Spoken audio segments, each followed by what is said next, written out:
지. 고요한 연회장에 옷 찢어지는 소리가 섬뜩하게 울려 퍼집니다. 어머, 옷이 얼마나 사갔으면 종이처럼 찢어지니? 옛다. 이걸로 걸레나 사서 써? 남는 건 차비하고. 돈다발이 힘없이 바닥으로 떨어지고 35년 만에 나간 동창회는 순식간에 지옥으로 변했습니다. 모멸감에 떨며 돌아온 며느리를 본 순간 평범한 뒷방 노인인 줄 알았던 시어머니의 눈빛이 맹수처럼 번뜩입니다. 감히 내 며느리 눈에서 눈물을 빼! 저것들 내일 아침 해 뜨자마자 피눈물 흘리게 만들어주마! 대한민국 재계를 호령하던 철의 여인 시어머니의 우아하고도 잔혹한 핏빛 응징. 과연 주제 모르고 날뛰던 일진 동창은 살아남을 수 있을까요? 시작하기 전에 무료로 눌러주시는 구독과 좋아요, 알림 설정은 똑순이 사랑방에 큰 힘이 됩니다. 지금 어디서 듣고 계신지 댓글 달아주세요. 그럼 지금부터 이야기를 시작하겠습니다. 화창한 가을 아침 햇살이 거실 창을 통해 길게 들어오고 있었습니다. 하지만 거울 앞에 선 이수연의 표정은 그 햇살과는 정반대로 잔뜩 흐려져 있었죠.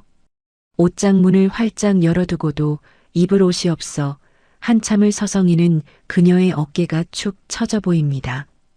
35년 만에 나가는 동창회라는 말에 며칠 전부터 가슴이 뛰었지만 막상 당일이 되니 설렘보다는 두려움이 앞서는 모양입니다.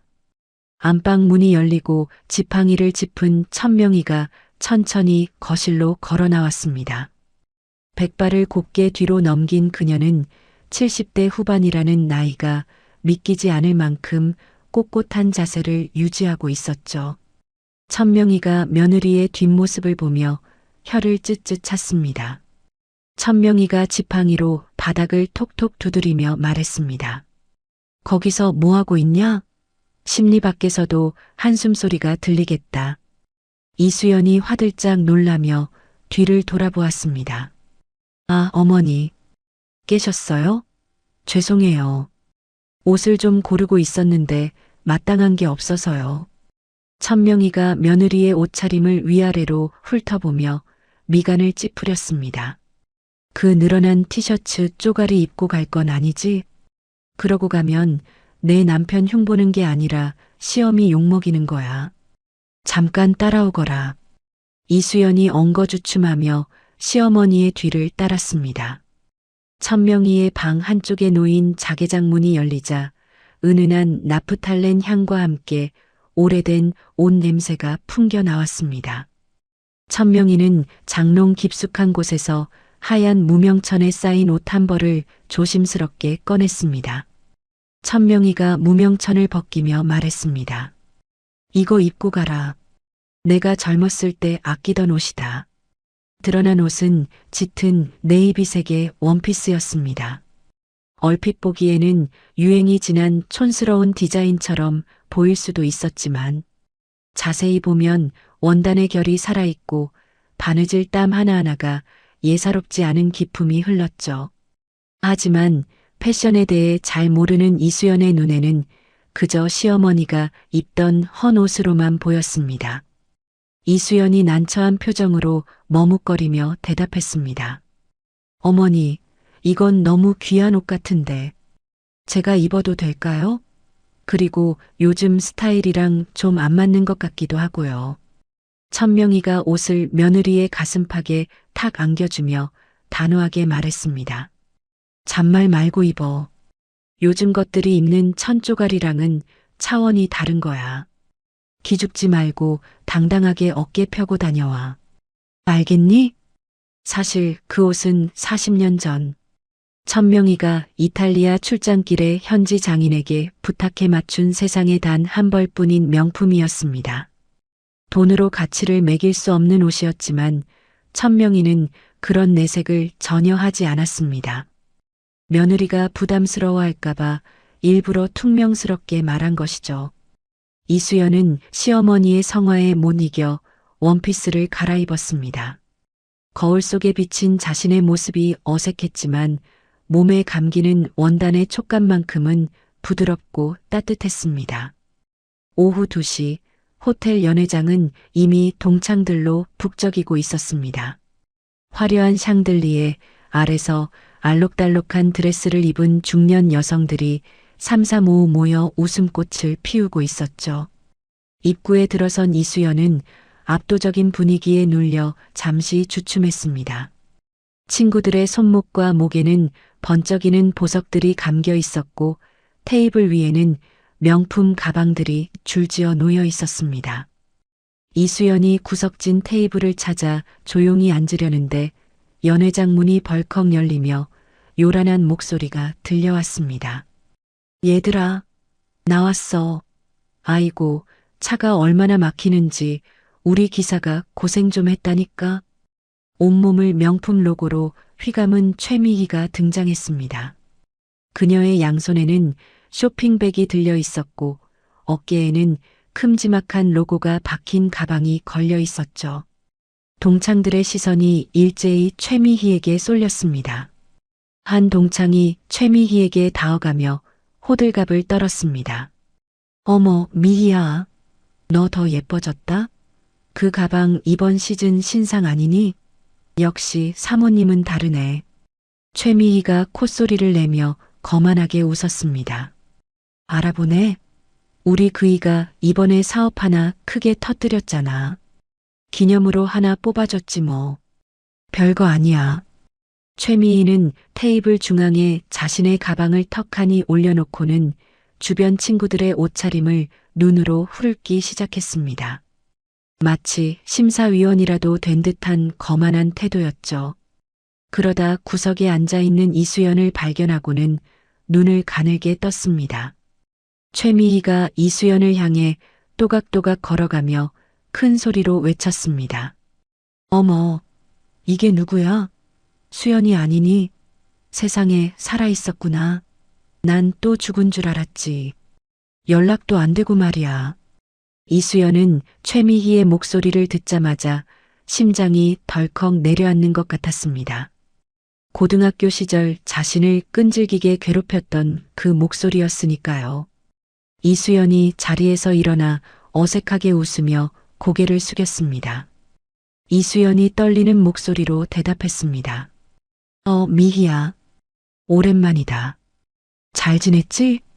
최미희가 이수연의 옷차림을 훑어보며 비릿한 미소를 지었습니다. 난 잘 지내지. 근데 넌 좀 힘든가 보다. 옷이 그게 뭐니?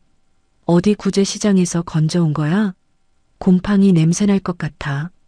순간 주변이 조용해지며 모든 이목이 이수연에게 집중되었습니다. 이수연의 얼굴이 홍당무처럼 붉어졌습니다. 시어머니가 주신 귀한 옷이라고 생각하며 용기를 냈지만 최미희의 말 한마디에 초라한 헌옷이 되어버린 것 같았습니다. 이수연이 입술을 깨물며 작게 속삭였습니다. 아니야. 이거 시어머니가 선물해 주신 옷이야. 귀한 거야. 최미희가 와인 잔을 들고 이수연에게 바짝 다가서며 비아냥거렸습니다. 귀한 거? 시어머니가 너 싫어하나 보다. 이런 걸 입혀보내고. 요즘 도우미 아줌마들도 이렇게는 안 입어. 불쌍해서 어쩌니? 최미희는 들고 있던 레드와인 잔을 빙글빙글 돌리며 이수연의 코앞까지 들이밀었습니다. 이수연이 본능적으로 뒷걸음질 치려는 순간이었습니다. 최미희가 과장된 몸짓으로 비명을 질렀습니다. 어머! 붉은 와인이 이수연의 네이비색 원피스 위로 콸콸 쏟아졌습니다. 가슴팍부터 치맛자락까지 순식간에 검붉은 얼룩이 번져나갔죠. 이수연은 너무 놀라 비명도 지르지 못하고 굳어버렸습니다. 최미희가 입을 가리며 호들갑을 떨었습니다. 어머, 미안해서 어떡해. 내가 손이 미끄러졌네. 괜찮니? 아유, 냄새. 최미희는 테이블 위에 있던 냅킨을 거칠게 뽑아들더니 이수연의 가슴팍을 벅벅 문지르기 시작했습니다. 걱정해서 닦아주는 손길이 아니었습니다. 이수연은 수치심에 눈물이 핑 돌았습니다.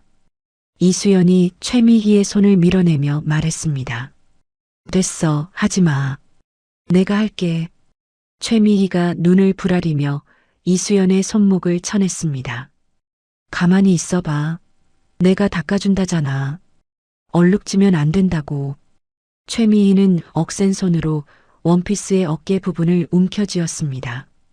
그러고는 냅킨으로 닦는 척하며 양손에 힘을 꽉 주었죠.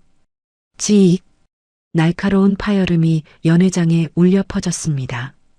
오래된 원단이 최미희의 악력을 이기지 못하고 어깨부터 가슴께까지 길게 찢어져 버린 것입니다. 하얀 속옷끈이 훤히 드러났습니다. 정적이 흘렀습니다. 동창들은 숨을 죽인 채 그 광경을 지켜만 보고 있었습니다.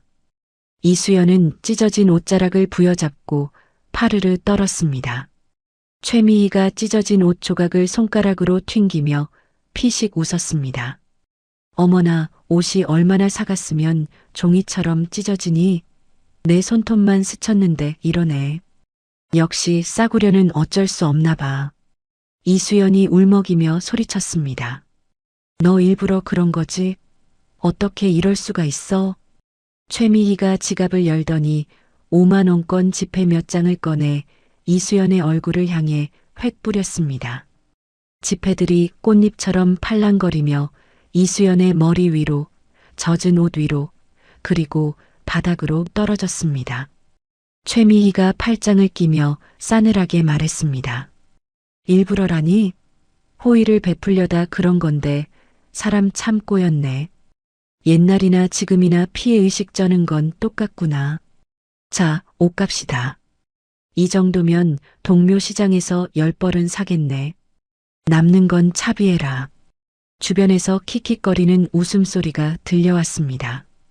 이수연에게는 그 웃음소리가 날카로운 화살이 되어 심장에 박히는 것 같았습니다. 바닥에 떨어진 돈과 찢어진 옷, 그리고 친구들의 조소. 더 이상 그 자리에 서 있을 수가 없었습니다. 이수연이 찢어진 옷깃을 양손으로 꽉 움켜쥐고 뒤돌아 뛰기 시작했습니다. 등 뒤에서 최미희의 목소리가 따라왔습니다. 야, 돈 안 주워가? 자존심 세우지 말고 가져가라니까. 호텔 로비를 빠져나온 이수연은 택시를 잡자마자 뒷좌석에 몸을 구겨 넣었습니다. 기사가 백미러로 힐끔거렸지만 신경 쓸 겨를이 없었죠. 참았던 눈물이 복물 터지듯 쏟아져 나왔습니다. 닦아도 눈물은 멈추지 않았고 와인 냄새가 코를 찔러 속이 울렁거렸습니다. 30분 뒤 이수연은 비틀거리는 걸음으로 현관문을 열고 들어왔습니다. 집 안에 들어서자마자 긴장이 풀린 듯 다리에 힘이 빠져 신발장 앞에 주저앉고 말았습니다. 이수연이 흐느끼며 중얼거렸습니다. 어머니, 죄송해요. 제가 못나서. 흑흑. 거실 소파에 앉아 차를 마시고 있던 천명희가 찻잔을 내려놓았습니다. 인기척에 현관 쪽을 바라보던 그녀의 눈빛이 순식간에 매섭게 변했습니다. 며느리의 헝클어진 머리, 와인으로 얼룩진 옷, 그리고 처참하게 찢어진 어깨 부위가 천명희의 눈에 들어왔기 때문입니다. 천명희가 자리에서 벌떡 일어나 지팡이를 짚고 현관으로 성큼성큼 다가갔습니다. 평소의 느긋한 걸음걸이가 아니었습니다.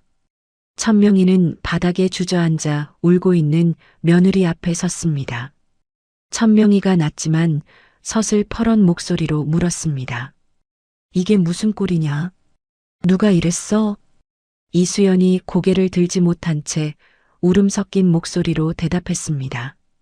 죄송해요, 어머니. 제가 조심했어야 했는데 친구가 실수로 옷을 다 망가뜨렸어요.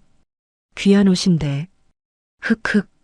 천명희는 며느리의 어깨에 손을 얹으려다 멈칫했습니다. 찢어진 원단 사이로 드러난 며느리의 살같이 빨갛게 부어올라 있었기 때문입니다. 그건 단순한 실수가 아니었습니다. 명백한 악의가 담긴 폭력의 흔적이었죠. 천명희는 자신이 평생을 아끼다 물려준 추억과 자부심이 담긴 옷이 걸레 조각처럼 찢겨 있는 것을 보며 피가 거꾸로 솟는 기분을 느꼈습니다.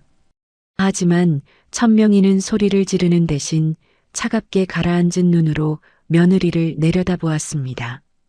그녀의 손이 지팡이 손잡이를 부러질 듯 꽉 움켜쥐었습니다. 천명희가 며느리의 손을 잡아 일으키며 말했습니다. 일어나라. 방에 들어가서 씻고 나와. 그 옷은 벗어서 거실에 두고. 이수연이 비틀거으며 일어나 방으로 들어갔습니다. 닫힌 방문 너머로 억눌린 울음소리가 새어나왔습니다. 천명희는 거실 바닥에 덩그러니 놓인 찢어진 원피스를 집어들었습니다. 와인 냄새와 함께 며느리의 눈물 자국이 배어 있었습니다. 천명희는 옷을 소파 위에 펼쳐놓고 한참을 바라보았습니다. 찢어진 단면이 마치 며느리의 난도질당한 마음처럼 너덜거리고 있었습니다. 천명희의 입가에 싸늘한 미소가 스쳤습니다. 그것은 사냥감을 앞둔 맹수의 표정이었습니다. 천명희가 낮은 목소리로 은조렸습니다. 감히 내 며느리를 건드려? 어떤 년인지 몰라도 오늘 밤 다리 뻗고 자긴 글렀다. 거실의 공기가 차갑게 얼어붙고 있었습니다. 천명희는 전화기를 들어 비서실장의 번호를 꾹꾹 눌렀습니다. 신호음이 가기도 전에 그녀의 머릿속에는 이미 내일 아침 펼쳐질 복수극의 서막이 그려지고 있었습니다. 이수연이 울다 지쳐 잠든 늦은 밤, 거실의 불은 여전히 환하게 켜져 있었습니다. 소파에 앉은 천명희는 테이블 위에 놓인 찢어진 네이비색 원피스를 하염없이 어루만지고 있었죠. 거친 손길에 뜯겨나간 올들이 마치 며느리의 상처 입은 마음 같아 천명희의 가슴 한구석이 욱신거렸습니다. 그녀는 70평생 수많은 적들과 싸워 이겨왔지만 내 식구가 당한 꼴을 보고 이토록 피가 거꾸로 솟는 기분은 처음이었습니다. 천명희가 휴대전화를 들어 단축번호 1번을 꾹 눌렀습니다. 신호음이 두어 번 울리기도 전에 상대방이 전화를 받았습니다. 40년을 그림자처럼 보좌해온 비서실장 박인수였습니다. 천명희가 낮지만 뼈가 있는 목소리로 지시했습니다. 박 실장, 자나? 지금 당장 정보팀 깨워서 알아볼 게 있어. 내 며느리 눈에서 눈물 나게 한 놈들 내일 아침 해 뜨자마자 피눈물 흘리게 만들어. 수화기 넘어 박 실장이 침착하게 대답했습니다. 네, 회장님. 대상은 누구입니까? 천명희가 찢어진 옷을 움켜쥐며 차갑게 내뱉었습니다. 최미희라는 여자와 그 남편 김석훈이야. 대진유통이라는 회사를 운영한다더군. 우리 그룹 하청업체 명단에 있는지부터 확인해. 그리고 그놈들 숨통을 어떻게 조여야 가장 고통스러울지 아주 상세한 계획표를 짜서 아침 식탁에 올려놔. 전화를 끄는 천명희의 눈빛이 어둠 속에서 형형하게 빛났습니다. 그녀는 찢어진 원피스를 곱게 개어 무명천에 다시 싸놓고는 지팡이를 짚고 일어섰습니다. 다음 날 아침 9시 대진유통 사장실 문이 쾅 하고 열렸습니다. 술이 덜 깬 김석훈이 붉게 충혈된 눈을 비비며 들어왔죠. 그는 어제 아내 최미희가 동창회에서 길을 펴고 왔다며 기분이 좋아 마신 술 때문에 머리가 깨질 듯 아팠습니다. 김석훈이 비서를 향해 소리를 질렀습니다. 미스 김, 꿀물 좀 타와. 아우, 속 쓰려. 김석훈이 의자에 털썩 주저앉아 넥타이를 느슨하게 풀었습니다. 그때 책상 위에 놓인 유선 전화기가 요란하게 울려댔습니다. 발신자를 확인한 김석훈의 입가에 비굴한 미소가 번졌습니다. 주거래 은행 지점장이었습니다. 김석훈이 수화기를 두 손으로 공손히 받으며 말했습니다. 아이고, 지점장님. 안 그래도 제가 점심이나 한번 모시려고 했는데 말입니다. 하지만 수화기 너머에서 들려오는 목소리는 김석훈의 예상과 전혀 달랐습니다. 지점장의 목소리는 냉랭하다 못해 살벌하기까지 했죠. 김석훈의 표정이 순식간에 굳어졌습니다. 김석훈이 당황하여 말을 더듬었습니다. 네, 그게 무슨 말씀이십니까? 대출 만기 연장이 안 된다니요? 어제까지만 해도 긍정적으로 검토하신다고. 상대방은 더 이상 긴 말이 필요 없다는 듯 단호하게 통보했습니다. 오늘 내로 원금의 30%를 상환하지 않으면 즉시 가압류 절차에 들어가겠다는 말이었습니다. 김석훈이 자리에서 벌떡 일어나 소리쳤습니다. 아니, 지점장님, 갑자기 이러시는 법이 어디 있습니까? 우리 회사가 지금 자금 사정이 얼마나 좋은데. 여보세요? 여보세요? 뚜뚜거리는 신호음만이 끊어진 전화를 대신했습니다. 김석훈이 수화기를 전화기에 거칠게 내동댕이 쳤습니다. 이게 무슨 날벼락인가 싶어 멍하니 서 있는데 사장실 문이 다시 한번 열리며 경리부장이 사색이 된 얼굴로 뛰어들어왔습니다. 경리부장이 숨을 헐떡이며 보고했습니다. 사장님, 큰일 났습니다. 국세청에서 세무조사 사전 통지서가 날아왔습니다. 그리고 지금 주요 납품처들에서 일방적으로 계약 보류 통보가 오고 있습니다. 물건을 싣고 나간 트럭들도 다시 회사로 돌아오고 있답니다. 김석훈이 믿을 수 없다는 듯 눈을 크게 떴습니다. 뭐? 국세청? 납품 보류? 너 지금 장난해? 경리부장이 울상을 지으며 대답했습니다. 장난 아닙니다. 저도 영문을 모르겠습니다. 갑자기 모든 거래처가 약속이라도 한 듯이 김석훈은 다리에 힘이 풀려 의자에 주저앉고 말았습니다. 식은땀이 등줄기를 타고 흘러내렸습니다. 어제까지만 해도 세상 무서울 게 없었는데 하루아침에 회사가 공중분해될 위기에 처한 것입니다. 그는 떨리는 손으로 담배를 꺼내 물었지만 라이터를 켤 수조차 없었습니다. 같은 시각 백화점 VIP 라운지 입구에서는 또 다른 소동이 벌어지고 있었습니다. 최미희가 잔뜩 화가 난 얼굴로 직원에게 삿대질을 해대고 있었죠.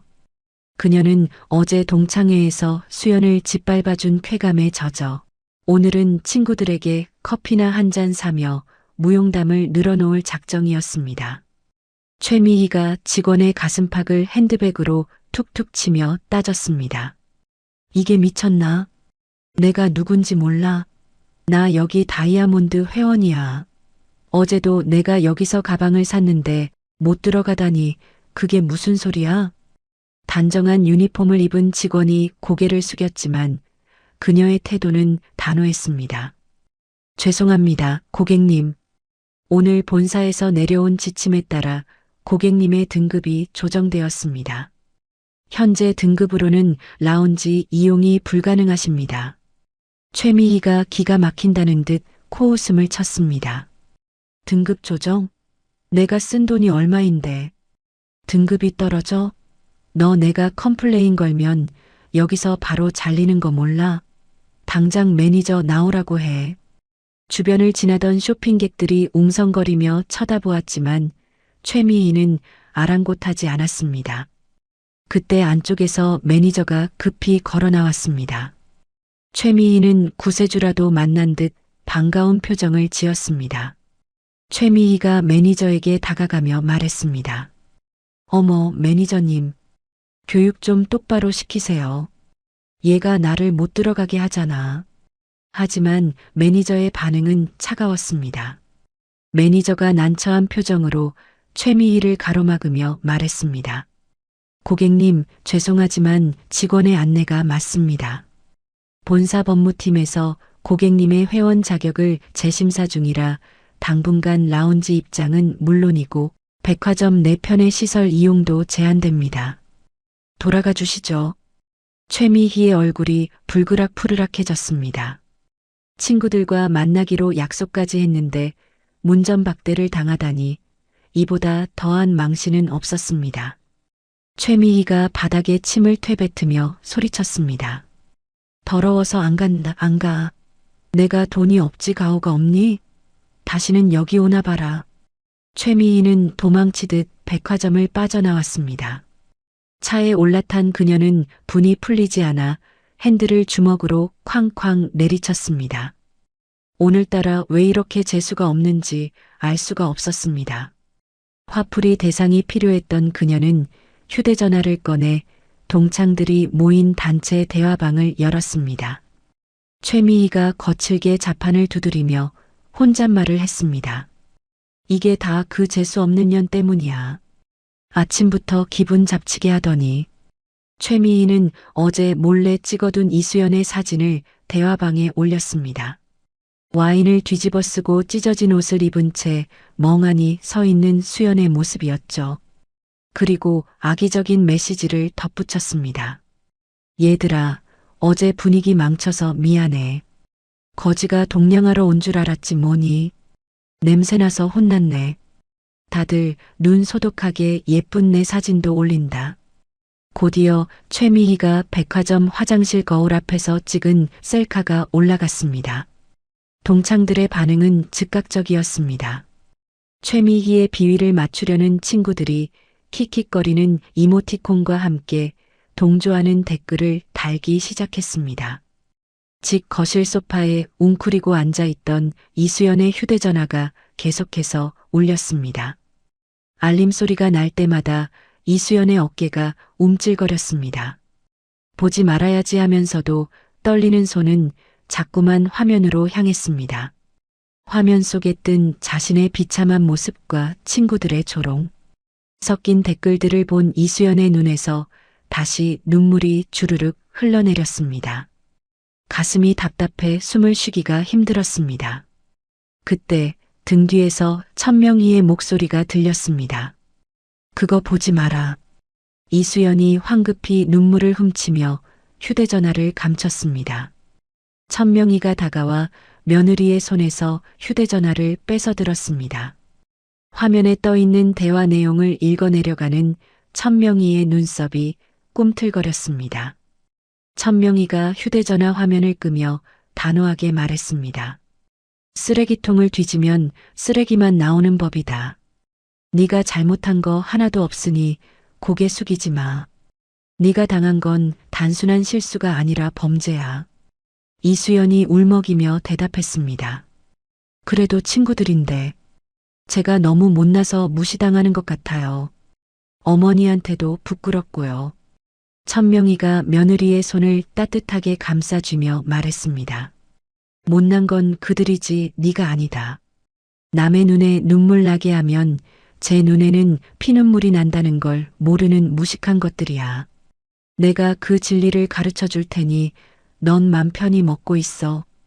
천명희는 비서실장이 아침에 가져다 준 서류 봉투를 떠올렸습니다. 그 안에는 김석훈의 회사가 저지른 납품 비리와 횡령 증거들이 빼곡히 담겨 있었죠. 그리고 김석훈이 그토록 원하던 재계약 건이 오늘 결제 라인에 올라와 있다는 것도 알고 있었습니다. 천명희가 자리에서 일어나며 혼잣말처럼 중얼거렸습니다. 이제 미끼를 던질 때가 됐군. 오후 3시 난장판이 된 김석훈의 사무실로 퀵서비스 기사가 들어왔습니다. 김석훈은 빚쟁이가 보낸 독촉장일까봐 잔뜩 겁을 먹고 서류 봉투를 받아들었습니다. 하지만 봉투 겉면에는 금박으로 장식된 고급스러운 로고가 박혀 있었죠. 김석훈이 떨리는 손으로 봉투를 뜯었습니다. 안에서 나온 것은 최고급 종이에 인쇄된 초대장이었습니다. 천명의 그룹 창립 50주년 기념 파티 및 우수 협력사 시상식. 귀하를 VVIP로 정중히 모십니다. 김석훈의 눈이 휘둥그레졌습니다. 천명의 그룹이라면 대한민국 재계 1위이자 자신의 회사가 목숨줄을 걸고 있는 원청업체였습니다. 게다가 우수 협력사 시상식이라니 이건 곧 재계약 확정과 다름없는 소식이었죠. 김석훈이 초대장을 들고 덩실덩실 춤을 추며 소리쳤습니다. 미스 김, 이것 봐. 나 살았다, 살았어. 역시 하늘은 내 편이야. 김석훈은 당장 최미희에게 전화를 걸었습니다. 여보, 우리 대박 났어. 천 회장님 파티에 초대를 받았다고. 당신 제일 비싼 옷으로 준비해. 이번에 가서 눈도장 확실히 찍어야 하니까. 전화를 받은 최미희 역시 백화점에서의 수모를 단번에 잊고 환호성을 질렀습니다. 그 초대장이 지옥으로 가는 급행 티켓이라는 사실은 꿈에도 모른 채 부부는 다가올 파티 생각에 들떠 샴페인을 터뜨릴 준비를 하고 있었습니다. 그 시각 천명희는 서재 창가에 서서 붉게 물드는 저녁 노을을 바라보며 싸늘하게 웃고 있었습니다. 그녀의 손에는 김석훈이 보낸 감사 문자가 띄워진 휴대전화가 들려 있었죠. 천명희가 낮은 목소리로 은조렸습니다. 그래, 실컷 웃어둬라. 그 웃음이 비명으로 바뀌는 건 순식간일 테니까. 며칠 뒤 서울 강남의 한 고급 드레스 대여숍은 아침부터 최미희의 짜증 섞인 목소리로 시끄러웠습니다. 그녀는 빗독촉 전화를 피해 휴대전화 전원을 꺼두고는 마치 세상의 여왕이라도 된 듯 거울 앞에서 포즈를 취하고 있었죠. 최미희가 직원을 향해 손을 휘저으며 소리쳤습니다. 아니, 이거 말고 더 화려한 거 없어? 천명희 회장님 파티라니까? 거기서 내가 제일 튀어야 한다고. 직원이 난처한 표정으로 옷걸이를 뒤적이며 대답했습니다. 사모님, 이게 이번 시즌 신상이고 제일 고가 라인입니다. 대여료만 1,000만 원이 넘는데요. 최미희가 콧방귀를 뀌며 목에 걸린 다이아몬드 목걸이를 만지작거렸습니다. 돈이 문제야? 우리 남편이 이번에 그 그룹이랑 독점 계약을 따냈다고. 1,000만 원이 대수니? 더 반짝거리는 걸로 가져와 봐. 최미희는 사채업자에게 빌린 돈으로 치장하고 있다는 사실을 애써 외면하고 있었습니다. 그녀의 머릿속에는 오직 파티장에서 동창들에게 떵떵거릴 생각뿐이었죠. 며칠 전 백화점에서 당한 수모를 갚아주려면 누구보다 화려해야 했습니다. 같은 시각 김석훈은 렌터카 업체에서 최고급 리무진을 계약하고 있었습니다. 회사 자금 사정이 바닥을 쳤지만 그는 이 파티가 인생 역전의 기회라고 굳게 믿고 있었죠. 김석훈이 차 키를 받아들며 거만하게 말했습니다. 기사 포함해서 제일 비싼 걸로 해줘요. VVIP 행사에 타고 갈 거니까 흠집 하나 없는 걸로. 김석훈은 차 문을 열어젖히며 회심의 미소를 지었습니다. 이 차를 타고 파티장에 들어서는 순간 빚쟁이들도 감히 자신을 건드리지 못할 것이라 착각하고 있었던 것입니다. 한편 천명희는 이수연을 데리고 서울 북촌의 한적한 골목길에 있는 낡은 한옥을 찾았습니다. 간판도 없이 작은 문패만 걸려 있는 곳이었지만 마당에는 정갈한 기운이 감돌고 있었죠. 이수연이 주위를 두리번거리며 물었습니다. 어머니, 여긴 어디예요? 아시는 분 댁인가요? 천명희가 지팡이로 마당의 대도를 가리키며 대답했습니다. 내 오랜 친구이자 대한민국 최고의 바느질 장인이 있는 곳이다. 들어가자. 미닫이 문이 열리고 하얀 한복을 입은 노인이 반갑게 맞이했습니다.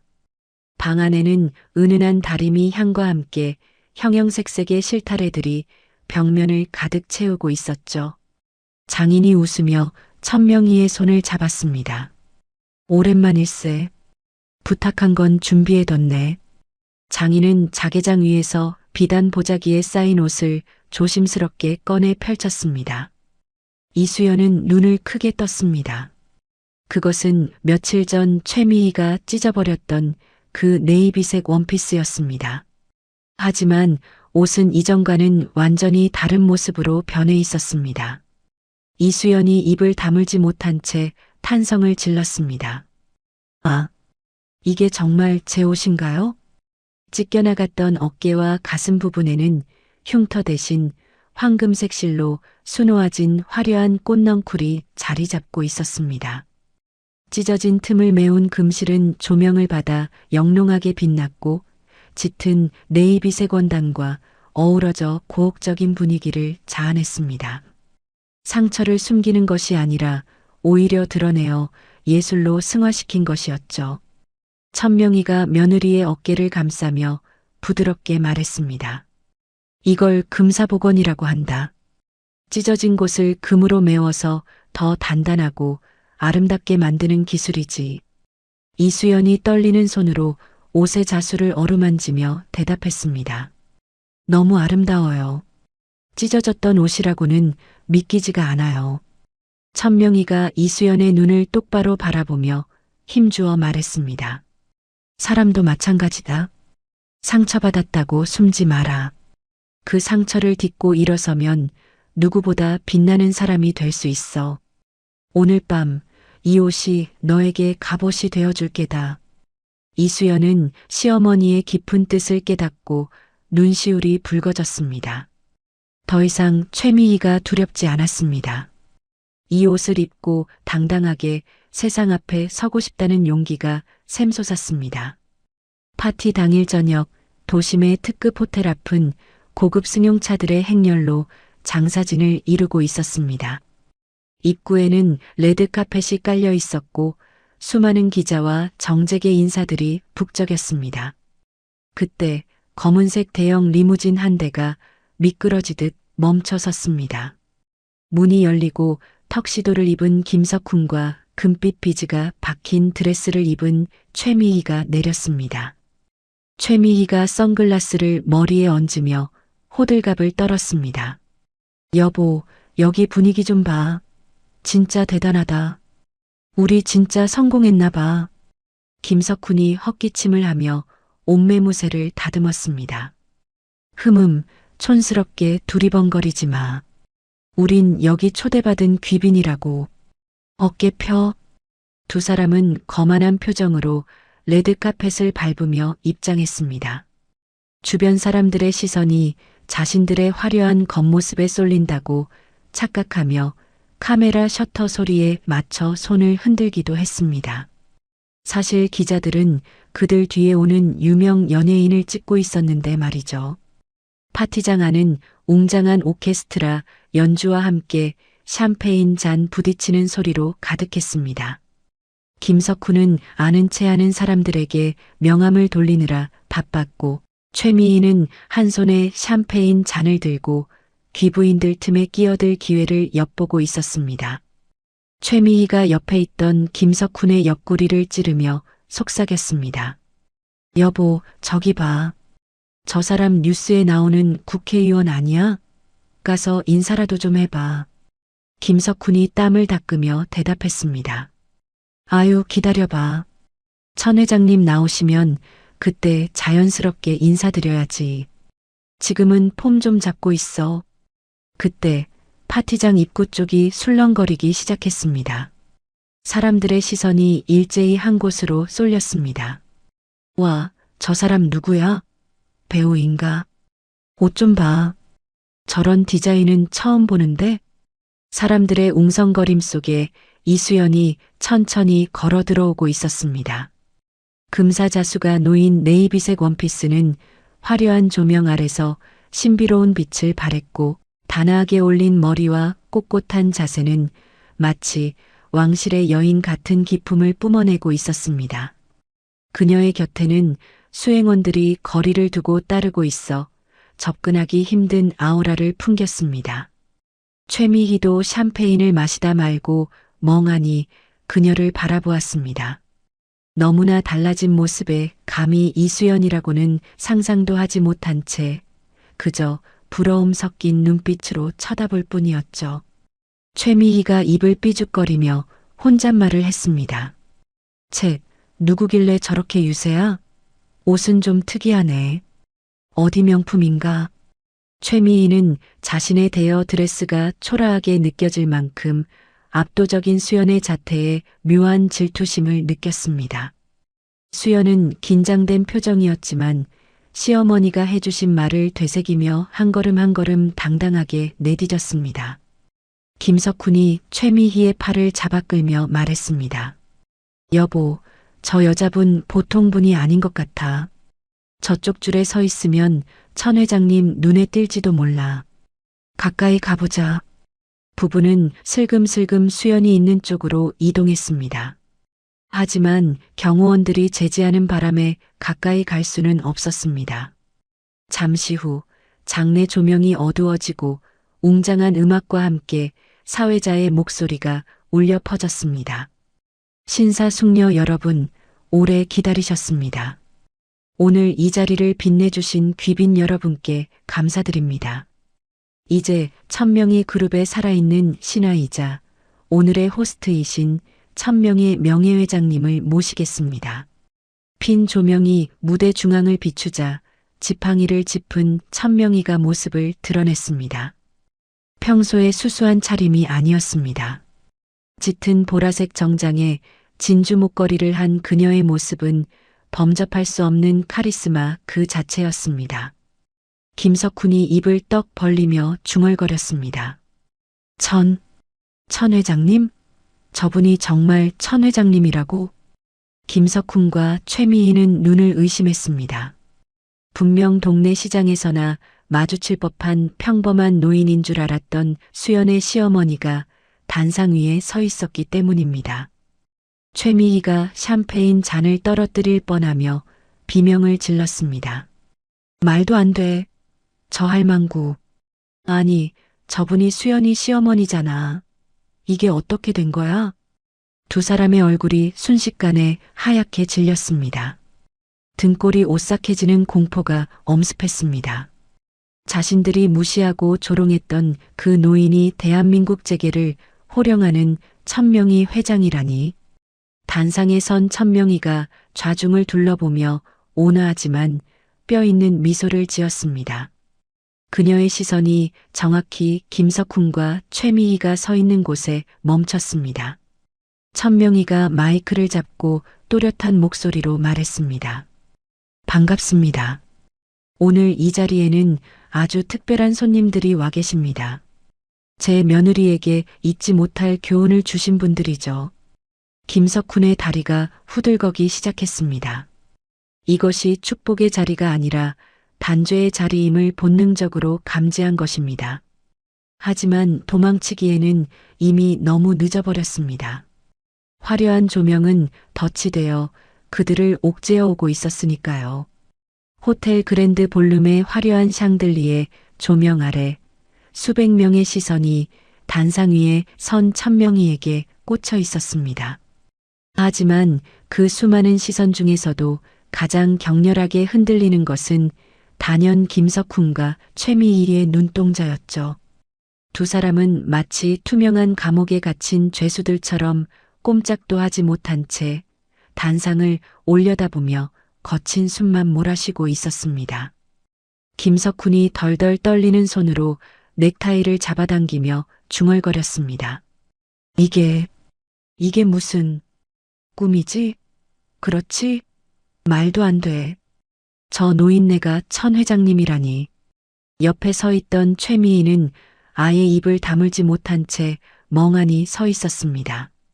며칠 전 자신이 바닥에 돈을 뿌리며 모욕했던 그 힘없는 노인이 지금 대한민국 재계 서열 1위에 거물러서 자신들을 내려다보고 있다는 사실이 도저히 현실로 받아들여지지 않았으니까요.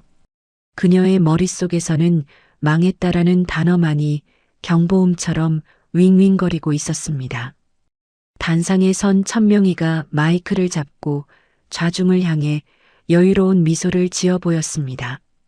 그녀의 눈빛은 온화해 보였지만 그 속에 담긴 서슬퍼런 칼날은 정확히 김석훈 부부를 겨냥하고 있었죠. 천명희가 차분하고 힘있는 목소리로 말했습니다. 여러분, 오늘 저는 아주 기쁜 마음으로 이 자리에 섰습니다.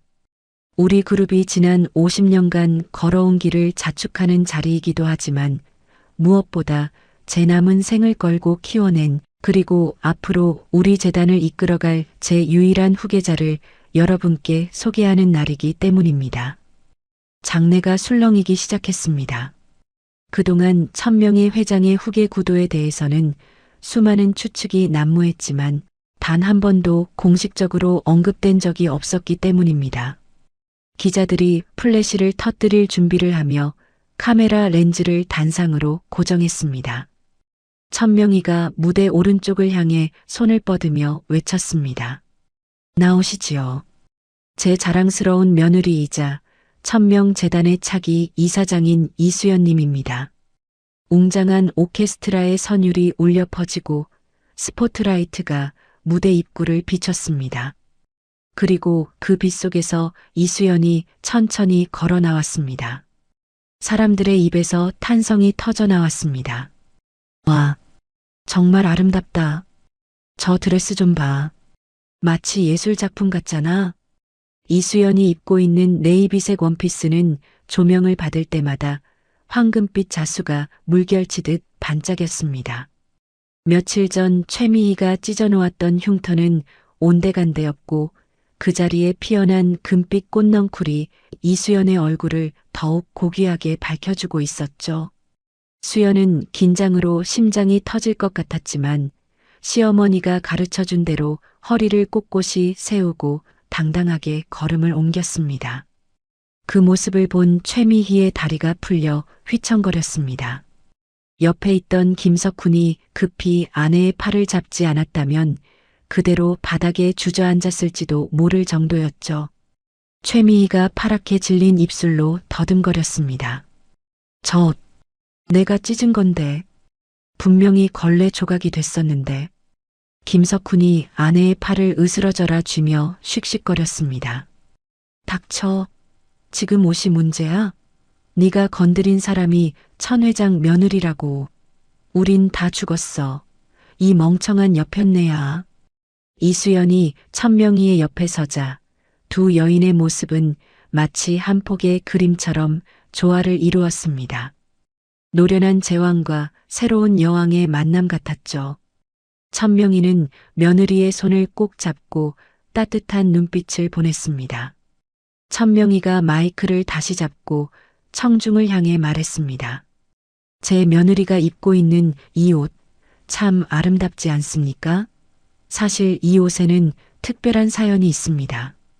며칠 전 아주 몰상식한 사람의 손에 의해 이 옷이 갈기갈기 찢어지는 일이 있었습니다. 장내에 충격적인 침묵이 흘렀습니다. 사람들은 서로 얼굴을 마주보며 수군거리기 시작했습니다. 천 회장의 며느리에게 그런 짓을 한 간 큰 사람이 도대체 누구냐는 표정들이었죠. 천명희가 말을 이었습니다. 하지만 그 덕분에 우리는 깨달았습니다. 상처는 흉터가 아니라 더 단단하고 아름다운 무늬가 될 수 있다는 것을요. 그래서 저는 오늘 이 귀한 깨달음을 준 분들에게 감사를 표하고 싶습니다. 천명희의 시선이 다시 한번 김석훈과 최미희를 향해 꽂혔습니다. 김석훈은 숨이 턱 막히는 기분을 느끼며 고개를 푹 숙였습니다. 쥐구멍이라도 있다면 당장이라도 숨고 싶은 심정이었습니다. 하지만 천명희는 그들을 놓아줄 생각이 전혀 없었습니다. 오늘 이 자리에 그 주인공들이 와 계십니다. 대진유통 김석훈 사장님, 그리고 최미희 여사님. 앞으로 나와주시겠습니까? 사회자가 당황하며 큐시트를 확인했지만 천명희의 즉흥적인 지시에 따를 수밖에 없었습니다. 스포트라이트가 관중석 구석에 숨어있던 김석훈 부부를 비췄습니다. 강렬한 빛에 노출된 두 사람의 얼굴은 공포와 당혹감으로 일그러져 있었습니다. 주변 사람들이 길을 터주며 두 사람을 쳐다보았습니다. 박수 소리 대신 의아함 섞인 웅성거림이 파티장을 가득 메웠습니다.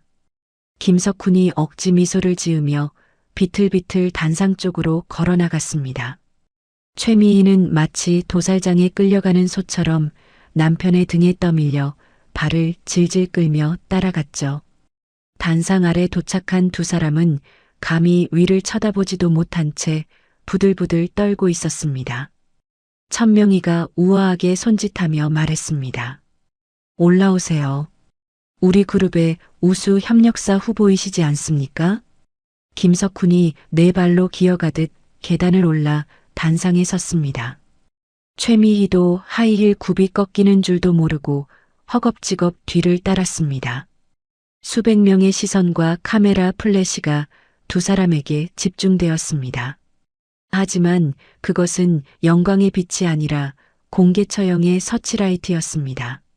천명희가 김석훈에게 마이크를 건네는 척하다가 다시 거두며 물었습니다. 김 사장님, 며칠 전에 제 며느리 옷을 찢어주신 분이 부인이시라죠? 덕분에 옷이 이렇게 훌륭하게 다시 태어났습니다. 수선비라도 넉넉히 주셨다고 들었는데 맞습니까? 김석훈이 땀을 비오듯 흘리며 허리를 90도로 숙였습니다. 회장님, 그게 죽을 죄를 지었습니다. 제 아내가 눈이 삐어서, 아니, 실수를 해서 그만. 천명희가 차갑게 말을 잘랐습니다. 실수라. 와인을 붓고 옷을 잡아 뜯은 게 실수입니까? 그리고 5만 원권 지폐를 사람 얼굴에 뿌린 것도 실수였고요. 그 말이 떨어지자마자 객석에서 뭐라고? 저 사람들 미친 거 아니야? 라는 비난 섞인 야유가 터져나왔습니다. 고상한 파티장의 분위기는 순식간에 성토대회장처럼 변했습니다. 최미희는 너무 놀라 숨도 제대로 쉬지 못하고 끄끄거렸습니다. 자신이 했던 행동 하나하나가 이렇게 공개적으로 까발려질 줄은 꿈에도 몰랐기 때문입니다. 그녀는 고개를 들어 이수연을 쳐다보았습니다. 수연은 무표정한 얼굴로 그녀를 내려다보고 있었습니다. 이수연이 한 걸음 앞으로 나와 마이크를 잡았습니다. 그녀의 목소리는 떨리지 않았습니다. 오히려 그 어느 때보다 단단하고 울림이 있었습니다. 이수연이 최미희를 똑바로 응시하며 말했습니다. 최미애 씨, 기억나니? 네가 나한테 그랬지. 돈 주면 다 되는 거 아니냐고. 낡은 옷 찢어진 게 뭐 대수냐고. 최미희가 입술을 달달 떨며 기어들어가는 목소리로 대답했습니다. 수연아, 내가 잘못했어. 난 정말 네가. 이수연이 최미희의 말을 끊으며 단호하게 쏘아붙였습니다. 네가 찢은 건 옷이 아니었어. 내 자존심이었고 우리 어머니의 추억이었어. 하지만 이제 알겠어. 품격은 돈으로 살 수 없다는 걸. 너는 온몸을 명품으로 감았어도 내 마음은 여전히 누더기라는 걸 말이야. 이수연의 사이다 같은 일갈에 객석에서 우레와 같은 박수가 터져나왔습니다. 최미희는 수치심에 얼굴이 홍당무처럼 붉어져 고개를 들 수 없었습니다. 화려한 드레스와 보석들도 지금 이 순간만큼은 그녀의 초라함을 가려주지 못했습니다. 천명희가 다시 마이크를 잡고 마무리 일격을 가했습니다. 김석훈 사장님, 사업가는 신용이 생명입니다. 가족 간속 하나 제대로 못하고 남에게 함부로 대하는 사람과 어떻게 100년 대계를 논하겠습니까? 대진유통과의 재계약 건은 김석훈이 바닥에 무릎을 꿇으며 애원했습니다. 회장님, 제발 한 번만 봐주십시오. 시키는 건 뭐든지 하겠습니다. 제발 계약만은. 천명희가 싸늘한 눈빛으로 김석훈을 내려다보며 말했습니다. 내일 법무팀과 이야기하세요. 아, 참. 위약금과 손해배상 청구서도 곧 도착할 테니 준비 단단히 하시는 게 좋을 겁니다. 경호원, 이분들 모셔나가세요. 파티 물 흐르겠습니다. 대기하고 있던 건장한 경호원들이 단상으로 올라와 김석훈과 최미희의 양팔을 붙잡았습니다. 김석훈은 끌려나가면서도 회장님 하고 울부짖었고 최미희는 다리가 풀려 질질 끌려나가다시피 했습니다. 두 사람이 파티장 밖으로 쫓겨나자 장내에는 다시 평화가 찾아왔습니다. 하지만 분위기는 이전과는 확연히 달라져 있었습니다. 사람들은 천명희 회장의 무서움을 다시 한번 뼈저리게 느꼈고 동시에 이수연이라는 새로운 후계자의 강단 있는 모습에 깊은 인상을 받았습니다. 천명이가 며느리를 바라보며 작게 속삭였습니다. 잘했다. 아주 훌륭했어. 이수연이 시어머니를 마주보며 엷은 미소를 지었습니다. 감사해요, 어머니. 어머니 덕분이에요. 파티장 밖으로 쫓겨난 김석훈과 최미희는 차가운 밤 공기 속에 내동댕이 쳐졌습니다. 호텔 정문 앞 아스팔트 바닥에 주저앉은 두 사람의 몰골은 처참하기 그지없었습니다. 김석훈이 넥타이를 거칠게 풀어헤치며 최미희에게 소리를 질렀습니다. 야, 너 때문에 내 인생 다 망쳤어.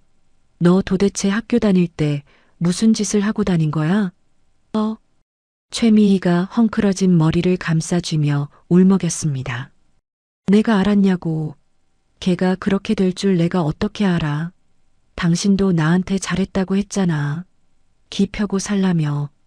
김석훈이 손을 들어 최미희를 때릴 듯 위협하다가 허공에 주먹질을 해댔습니다. 아, 진짜 미치겠네. 내일 당장 회사 문 닫게 생겼는데 지금 그게 할 소리야? 너 당장 가서 수연이 바짓가랑이라도 잡고 빌어. 안 그러면 우리 다 죽는다고. 최미희는 바닥에 주저앉아 엉엉 울기 시작했습니다. 지나가던 사람들이 혀를 차며 쳐다보았지만 그녀에게는 그런 시선조차 느낄 여유가 없었습니다. 후회는 언제나 늦게 찾아오는 법이었습니다. 화려했던 금빛 드레스는 이제 흙바닥에 뒹구는 거적대기처럼 보일 뿐이었습니다. 그 시각 파티장 안에서는 이수연이 수많은 정재계 인사들의 축하를 받으며 건배 제의를 하고 있었습니다. 그녀의 손에 들린 샴페인 잔이 조명을 받아 영롱하게 빛났습니다. 이수연이 밝은 목소리로 외쳤습니다. 오늘 이 자리를 빌려 약속드립니다. 상처받은 이들을 외면하지 않고 더 단단하게 품어주는 재단을 만들겠습니다. 위하여, 위하여. 사람들의 함성과 함께 샴페인 잔 부딪히는 소리가 경쾌하게 울려 퍼졌습니다. 이수연은 창가에 비친 자신의 모습을 바라보았습니다. 더 이상 쭈그리고 앉아 울던 과거의 이수연은 없었습니다. 금실로 꿰맨 상처가 그녀를 지탱하는 가장 튼튼한 뼈대가 되어주고 있었으니까요. 천명이는 뒤에서 흐뭇한 표정으로 며느리를 지켜보고 있었습니다. 하지만 그녀의 머릿속에는 아직 끝나지 않은 계획이 남아 있었습니다. 공개적인 망신은 시작에 불과했습니다. 진짜 파멸은 이제부터 시작될 테니까요. 화려했던 파티가 끝나고 날이 밝았습니다. 하지만 김석훈에게 찾아온 아침은 희망찬 시작이 아니라 지옥의 개막이었습니다. 서울 외곽에 위치한 대진유통 사무실은 그야말로 아수라장이 되어 있었습니다. 파란 박스를 든 검찰 수사관들과 국세청 직원들이 들이닥쳐 서류란 서류는 모조리 쓸어 담고 있었으니까요. 김석훈이 수사관의 팔을 붙잡고 애원했습니다. 아니, 선생님, 이게 무슨 날벼락입니까? 저희가 뭘 그렇게 잘못했다고 압수수색까지 하십니까? 영장 있으세요? 네. 수사관이 김석훈의 손을 거칠게 뿌리치며 영장을 코앞에 들이밀었습니다. 여기 있습니다. 횡령, 배임, 탈세, 그리고 불공정 거래 혐의입니다. 김석훈 씨는 지금부터 회사 자산의 손끝 하나 댈 수 없습니다. 비키세요. 김석훈이 털썩 주저앉으며 넥타이를 잡아 뜯었습니다. 사무실 전화기는 빗발치는 독촉 전화로 쉴 새 없이 울려댔고 직원들은 짐을 챙겨 도망치듯 회사를 빠져나가고 있었습니다. 그때 팩스 기계에서 종이 한 장이 툭 떨어졌습니다. 1000명의 그룹 법무팀에서 보낸 계약 해지 및 손해배상 청구 소송 통지서였습니다. 청구 금액란에 적힌 50억 원이라는 숫자를 본 김석훈의 눈이 뒤집혔습니다. 김석훈이 팩스 용지를 구겨 던지며 비명을 질렀습니다. 으악, 50억? 날 죽여라. 차라리 죽여. 이게 다 그 망할 여편네 때문이야. 김석훈은 책상 위에 있던 재떨이를 집어 던지며 분노를 폭발시켰습니다. 당장이라도 집으로 달려가 아내의 머리채를 잡고 싶었지만 수사관들의 감시 때문에 옴짝달싹할 수 없는 신세였습니다. 같은 시각 최미희는 으리으리한 거실 소파 구석에 몸을 웅크리고 앉아 벌벌 떨고 있었습니다. 텔레비전 뉴스에서는 대진유통 압수수색 소식이 속보로 흘러나오고 있었죠. 어제까지만 해도 세상을 다 가진 듯 거만했던 그녀의 모습은 온데간데 없고 헝클어진 머리에 초점 없는 눈동자만 남아 있었습니다. 최미희가 손톱을 물어뜯으며 중얼거렸습니다. 아니야. 이건 꿈이야. 내가 누군데. 내가 감히 누구한테 당해. 그 촌스러운 이수연 따위가. 현관문이 쾅쾅 울렸습니다. 빚쟁이들이 벌써 집까지 찾아온 모양이었습니다. 최미희는 비명을 지르며 귀를 막았습니다. 인터폰 화면에는 험상궂은 남자들이 문을 발로 차는 모습이 보였습니다. 최미희가 식탁 밑으로 기어들어가며 흐느꼈습니다. 잘못했어요. 제발 살려주세요. 남편이 시킨 거예요. 저는 아무것도 몰라요. 그녀는 끝까지 남 탓을 하며 현실을 부정하고 있었습니다. 그때 휴대전화가 울렸습니다. 발신자는 남편이었습니다. 최미희는 지푸라기라도 잡는 심정으로 전화를 받았습니다. 최미희가 떨리는 목소리로 물었습니다. 여보, 어떻게 된 거야? 집 앞에 사람들이 와서 문 부수려고 해. 나 무서워 죽겠어. 수화기 너머로 김석훈의 고함이 터져 나왔습니다. 야, 이 여편네야. 지금 무서운 게 대수야? 회사 다 날아갔어. 너 때문에 내 인생 종쳤다고. 당장 이혼 서류 도장 찍을 준비나 해. 위자료는커녕 땡전 한 푼도 못 줄 줄 알아. 전화가 뚝 끊어졌습니다. 최미희는 멍하니 휴대전화를 바라보았습니다. 남편마저 자신을 버리려 하고 있었습니다. 두려움은 순식간에 억울함으로 그리고 다시 맹렬한 분노로 바뀌었습니다. 최미희가 휴대전화를 바닥에 내동댕이 치며 소리쳤습니다. 이혼? 누구 마음대로. 내가 너 뒷바라지하느라 얼마나 고생했는데. 다 그년 때문이야. 이수연 그 여우 같은 년이 시어머니 등 뒤에 숨어서 나를 이렇게 만들었어. 최미희의 눈에 도끼가 서리기 시작했습니다. 그녀는 이대로 무너질 수 없었습니다. 자신이 당한 만큼, 아니 그 이상으로 갚아줘야 직성이 풀릴 것 같았습니다. 그녀는 깨진 휴대전화 액정을 문지르며 비릿한 미소를 지었습니다. 아직 그녀에게는 무기가 남아 있었으니까요. 바로 거짓말이라는 무기였습니다. 한편 천명희와 이수연은 도심이 내려다 보이는 호텔 스위트룸에서 평화로운 오후를 보내고 있었습니다. 테이블 위에는 향긋한 홍차와 달콤한 디저트가 놓여 있었고 창밖으로는 따사로운 햇살이 비치고 있었죠. 지옥 같은 하루를 보내고 있을 최미희 부부와는 정반대의 풍경이었습니다. 천명희가 찻잔을 내려놓으며 며느리를 바라보았습니다. 기분이 좀 어떠니? 속이 좀 시원해졌어? 이수연이 수줍게 웃으며 대답했습니다. 네, 어머니. 사실 아직도 실감이 잘 안 나요. 어제 그 많은 사람들 앞에서 제가 주인공이 되었다는 게 꿈만 같아요.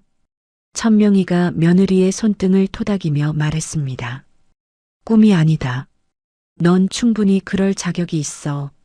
그동안 못난 시어미 모시느라 그리고 그 못된 친구한테 시달리느라 고생 많았다. 이제부터는 내 세상이야. 아무도 널 무시하지 못하게 내가 만들어줄 게다. 이수연의 눈시울이 붉어졌습니다. 지난 30년간 가슴속에 맺혀있던 응어리가 눈 녹듯 사라지는 기분이었습니다. 그녀는 이제 더 이상 과거에 위축된 이수연이 아니었습니다. 이수연이 눈물을 훔치며 다짐하듯 말했습니다. 감사해요, 어머니. 저 이제 더 이상 도망치지 않을게요. 어머니 며느리로서 그리고 재단 이사장으로서 당당하게 살게요. 천명이가 흐뭇한 미소를 지으며 고개를 끄덕였습니다. 그래, 그게 내 며느리지. 하지만 방심은 금물이다. 궁지에 몰린 쥐는 고양이를 무는 법이야. 저들이 순순히 물러나지는 않을 게다. 천명이의 예감은 틀리지 않았습니다. 그 시각 최미희는 집 근처 PC방 구석 자리에 앉아 있었습니다. 모자를 푹 눌러쓰고 마스크로 얼굴을 가린 채 키보드를 두드리는 손가락이 보이지 않을 정도로 빠르게 움직이고 있었죠. 최미희가 모니터를 노려보며 중얼거렸습니다. 네가 날 망신 줬지? 어디 한번 당해봐. 재벌가 며느리 갑질? 이거 터지면 너도 끝이야. 최미희는 회원 수백만 명을 보유한 대형 인터넷 카페와 커뮤니티 게시판에 접속했습니다. 그리고 눈물로 호소합니다. 재벌 시댁 믿고 친구 인생 망친 갑질녀를 고발합니다라는 자극적인 제목의 글을 작성하기 시작했습니다. 내용은 교묘하게 조작된 거짓말투성이었습니다. 최미희는 자신이 학창시절 이수연을 챙겨주던 착한 친구였는데 이수연이 재벌가에 시집간 뒤로 자신을 무시하고 하녀 취급했다고 적었습니다. 동창의 날이었습니다. 오랜만에 만난 반가움에 제가 먼저 다가갔죠. 그런데 그 친구는 제 옷차림이 촌스럽다며 비웃더군요. 그러더니 실수인 척 와인을 제 옷에 쏟고는 닦아주는 척하면서 제 옷을 찢어버렸습니다. 저는 너무 당황스럽고 수치스러워서 아무 말도 못했는데 그 친구는 돈 몇 푼 던져주며 이걸로 옷이나 사 입어라고 하더군요. 최미희는 사실관계를 정반대로 뒤집어 놓았습니다. 자신이 가해자였던 상황을 피해자인 것처럼 둔갑시킨 것이죠. 그리고 결정적으로 어제 파티장에서 찍힌 사진 한 장을 첨부했습니다. 단상 아래에서 김석훈과 최미희가 고개를 숙이고 있고 단상 위에서 이수연이 그들을 내려다보는 구도의 사진이었습니다. 최미희가 키득거리며 글을 이어 썼습니다. 어제는 그 친구 시어머니가 주최하는 파티에 불려갔습니다. 사과를 받을 줄 알았는데 수백 명 앞에서 저와 제 남편을 무릎 꿇리고 공개적인 망신을 주더군요. 감히 내 며느리 옷에 와인을 묻혀? 라며 협박까지 했습니다. 저희 남편 회사는 그 집안 말 한마디에 하루아침에 망하게 생겼습니다. 여러분, 돈 없고 힘없는 서민은 이렇게 당하고만 살아야 합니까? 글을 다 쓴 최미희는 등록 버튼을 눌렀습니다. 심장이 쿵쾅거렸습니다. 이 글이 퍼지면 이수연은 사회적으로 매장될 것이고 여론이 들끓으면 천명희 회장도 어쩔 수 없이 자신들과 합의를 볼 것이라는 얄팍한 계산이 깔려 있었습니다. 게시물이 올라가자마자 조회수가 폭발적으로 늘어났습니다. 재벌 갑질이라는 키워드는 사람들의 분노를 자극하기에 충분했으니까요. 댓글 알림이 쉴 새 없이 울리기 시작했습니다. 미친 거 아냐? 드라마에서나 보던 일이 진짜 있네. 저 여자 신상 털어야 하는 거 아님? 어디 그룹 며느리래? 힘내세요. 유유 진짜 피가 거꾸로 솟네요. 청와대 청원 올립시다. 최미희는 모니터를 보며 회심의 미소를 지었습니다. 댓글 반응은 그녀의 예상보다 훨씬 뜨거웠습니다. 그녀는 내친 김에 아이디를 바꿔가며 자작 댓글을 달기 시작했습니다. 저 그 동창회 현장에 있었는데요. 글쓴이님 말이 다 맞아요. 그 여자 진짜 악마 같았어요. 저 파티장 알바생인데 회장님이랑 며느리가 저 부부한테 소리 지르고 쫓아내는 거 봤습니다. 진짜 너무하다 싶었어요. 여론은 순식간에 최미희의 편으로 기울었습니다. 사람들은 진실을 확인하려 하지 않았습니다. 그저 분노할 대상이 필요했을 뿐이었죠. 최미희의 거짓말은 인터넷이라는 거대한 확성기를 타고 걷잡을 수 없이 퍼져나갔습니다. 호텔 룸에서 쉬고 있던 이수연의 휴대전화가 요란하게 울렸습니다. 모르는 번호였습니다. 이수연이 의아해하며 전화를 받았습니다. 이수연이 조심스럽게 물었습니다. 여보세요? 누구세요? 수화기 너머로 다급한 친구의 목소리가 들려왔습니다. 동창회 때 최미희의 눈치를 보느라 말도 제대로 못 걸었던 친구였습니다. 친구가 떨리는 목소리로 말했습니다. 수연아, 너 지금 인터넷 봤어? 큰일 났어.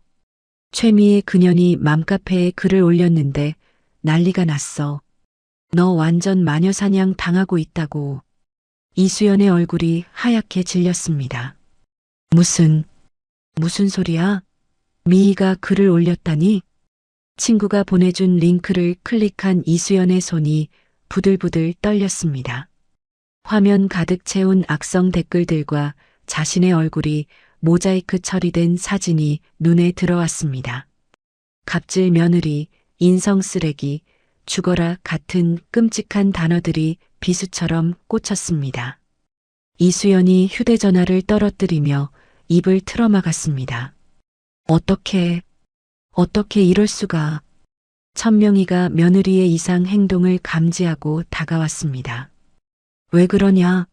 무슨 일이야? 이수연이 바닥에 떨어진 휴대전화를 가리키며 울먹였습니다. 어머니, 미희가 인터넷에 거짓말을 올렸어요. 사람들이 저보고 죽으래요. 제가 갑질을 했대요. 천명희가 휴대전화를 집어들어 게시물을 훑어보았습니다. 그녀의 미간이 깊게 패였습니다.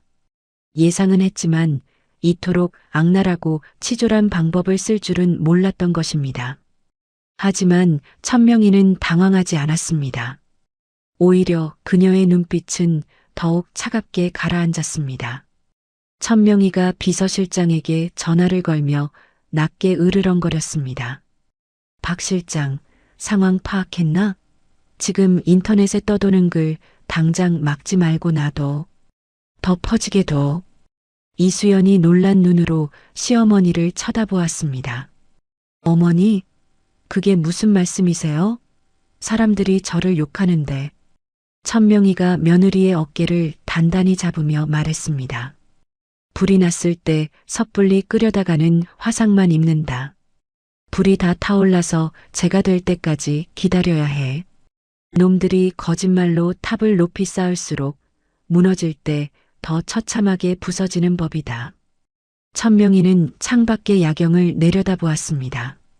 도시의 불빛들이 마치 먹잇감을 노리는 맹수의 눈처럼 반짝이고 있었습니다. 천명희가 비장한 목소리로 덧붙였습니다. 최미희, 제 무덤을 아주 깊게 파고 있구나. 어디 갈 때까지 가보자꾸나. 그 끝에 기다리고 있는 게 지옥불이라는 걸 똑똑히 보여주마. 최미희가 쏘아 올린 거짓의 화살은 이제 막 시위를 떠났습니다. 그 화살이 누구의 심장에 꽂힐지, 그리고 그 대가가 얼마나 혹독할지 아무도 모른 채 밤은 깊어가고 있었습니다. 밤사이 인터넷 세상은 그야말로 지옥도처럼 변해 있었습니다. 최미희가 쏘아 올린 거짓의 불씨는 익명성이라는 기름을 만나 거대한 산불이 되어 이수연의 모든 것을 태우고 있었죠. 날이 밝자마자 천명희 회장의 자택 대문 앞은 카메라를 든 기자들로 북새통을 이루었습니다. 나오세요. 갑질 논란에 대해 한 말씀 해주시죠. 피해자에게 사과하실 생각 없습니까? 담장 너머로 들려오는 고성들이 날카로운 화살이 되어 집 안으로 꽂히는 것만 같았습니다. 거실 커튼 뒤에 숨어 바깥을 내다보던 이수연의 다리가 사시나무 떨듯 떨렸습니다. 그녀는 양손으로 귀를 막고 바닥에 주저앉았습니다. 마치 35년 전 교실 구석에서 떨던 그 여고생으로 돌아간 듯한 공포가 그녀를 집어삼키고 있었죠. 이수연이 파랗게 질린 입술로 중얼거렸습니다. 무서워요. 사람들이 다 저를 죽일 듯이 쳐다보고 있어요. 제가 뭘 그렇게 잘못했을까요? 천명이가 지팡이 소리를 내며 며느리에게 다가왔습니다. 그녀는 굳게 닫힌 커튼을 한번 쳐다보고는 바닥에 앉은 며느리의 어깨를 단단히 감싸쥐었습니다. 천명이가 며느리의 눈을 맞추며 단호하게 말했습니다. 고개 들어라. 죄 지은 사람처럼 숨지 마. 저 밖에 있는 사람들은 진실을 보러 온 게 아니야. 그저 물어뜯을 먹잇감이 필요한 하이에나들일 뿐이다. 이수연이 눈물범벅이 된 얼굴로 시어머니를 올려다보았습니다. 하지만 어머니, 제 신상 정보가 다 털렸어요. 졸업 앨범 사진까지 돌아다니고 우리 재단료까지. 저 때문에 어머니 명예까지 더러워졌어요. 죄송해서 어떡해요. 천명이가 손수건을 꺼내 며느리의 눈물을 거칠게 닦아주며 대답했습니다. 내 명예는 내가 지킨다. 너는 내 마음이나 지켜. 지금 무너지면 저들이 원하는 대로 되는 거야. 알겠니? 같은 시각 최미희는 낡은 모텔방에서 휴대전화 화면을 들여다보며 낄낄거리고 있었습니다. 집에는 빚쟁이들이 질를 치고 있어 들어가지도 못한 채 남편과 함께 싸구려 여관방을 전전하는 신세였지만 기분만큼은 최고조였습니다. 자신이 쓴 글이 포털 사이트 실시간 검색어 1위에 올라 있었기 때문입니다. 최미희가 과자 부스러기가 묻은 손으로 화면을 넘기며 소리쳤습니다.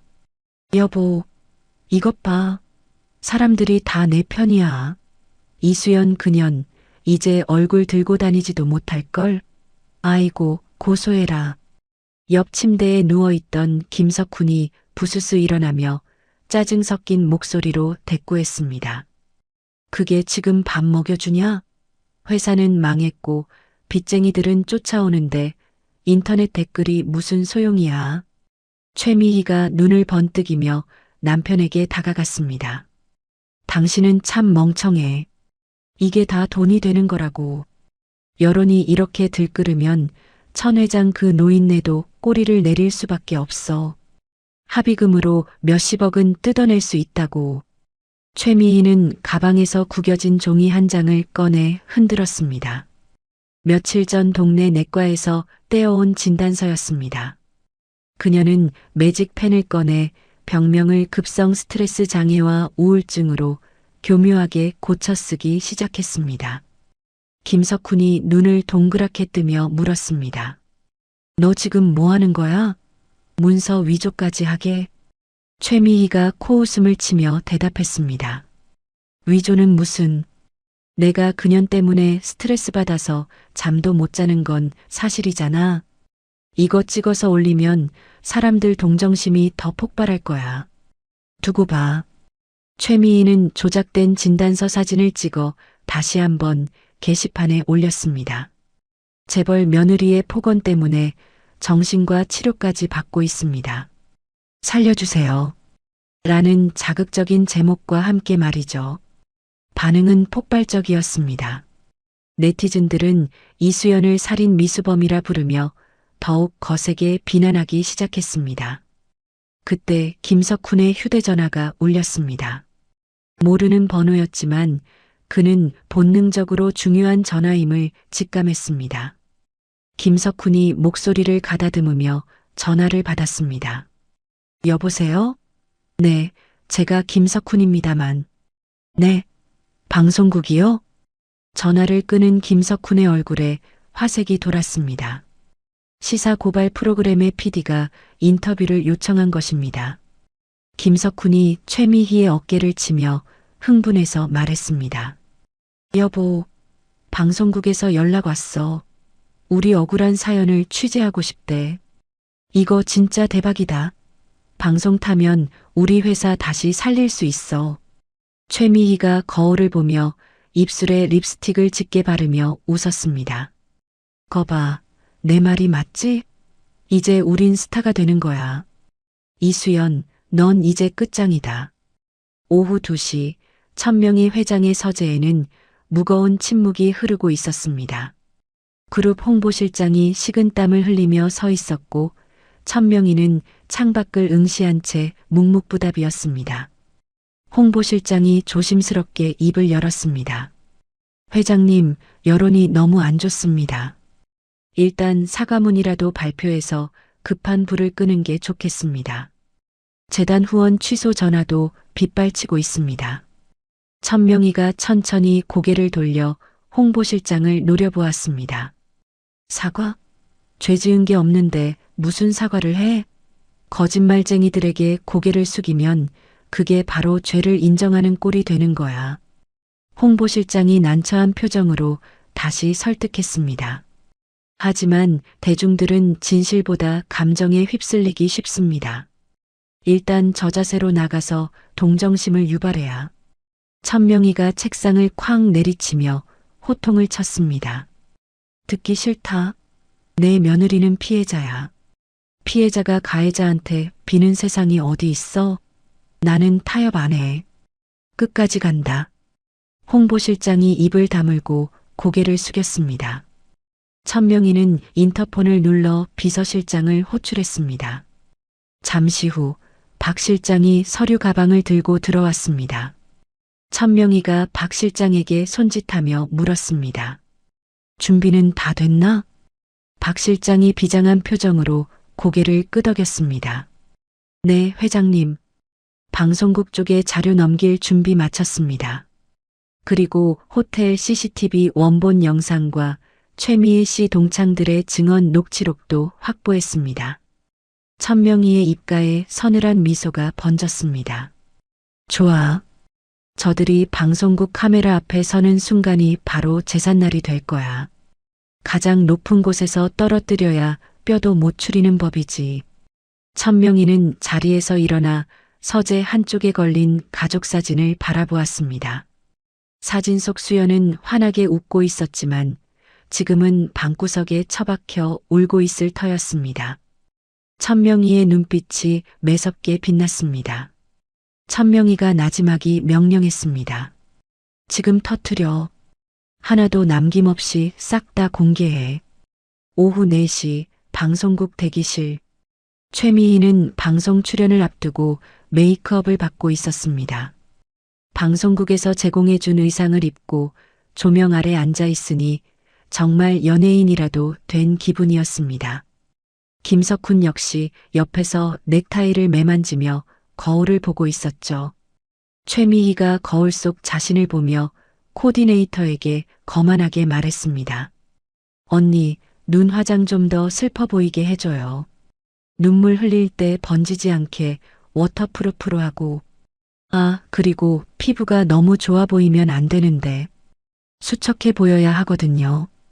코디네이터가 억지 웃음을 지으며 대답했습니다. 네, 사모님. 최대한 자연스럽게 해드릴게요. 최미희는 속으로 쾌재를 불렀습니다. 이 방송이 나가면 자신은 갑질 재벌가에 맞선 용감한 시민이 될 것이고 후원금도 쏟아질 것이라 확신했습니다. 이수연이 무릎 꿇고 비는 상상을 하니 웃음이 절로 나왔습니다. 김석훈이 긴장된 목소리로 물었습니다. 여보, 대본 외웠어? 횡령 이야기는 쏙 빼고 억울하게 계약 해지당한 것만 강조해야 해. 최미희가 눈을 흘기며 대꾸했습니다. 걱정 마. 내가 연기는 좀 하잖아. 눈물 몇 방울이면 게임 끝이야. 그때 대기실 문이 열리고 PD가 들어왔습니다. 그런데 PD의 표정이 어딘가 묘했습니다. 당황한 기색이 역력했죠. PD가 머뭇거리며 말했습니다.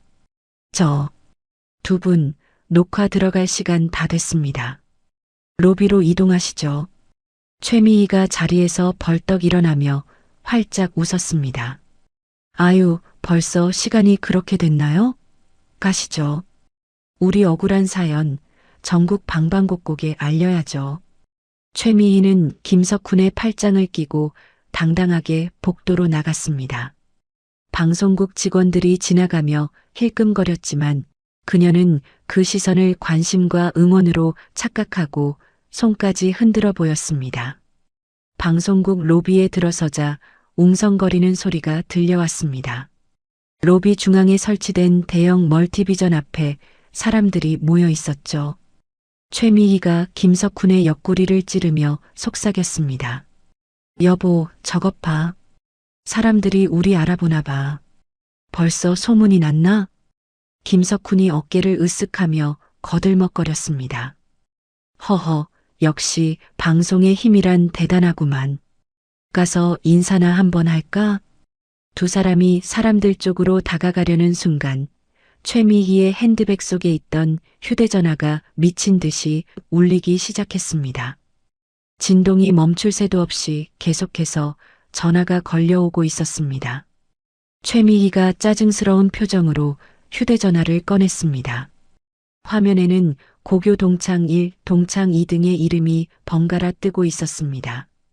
최미희가 전화를 받으며 퉁명스럽게 말했습니다.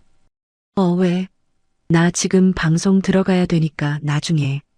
수화기 너머로 친구의 다급한 비명소리가 들려왔습니다. 야, 최미희, 너 지금 방송국이야?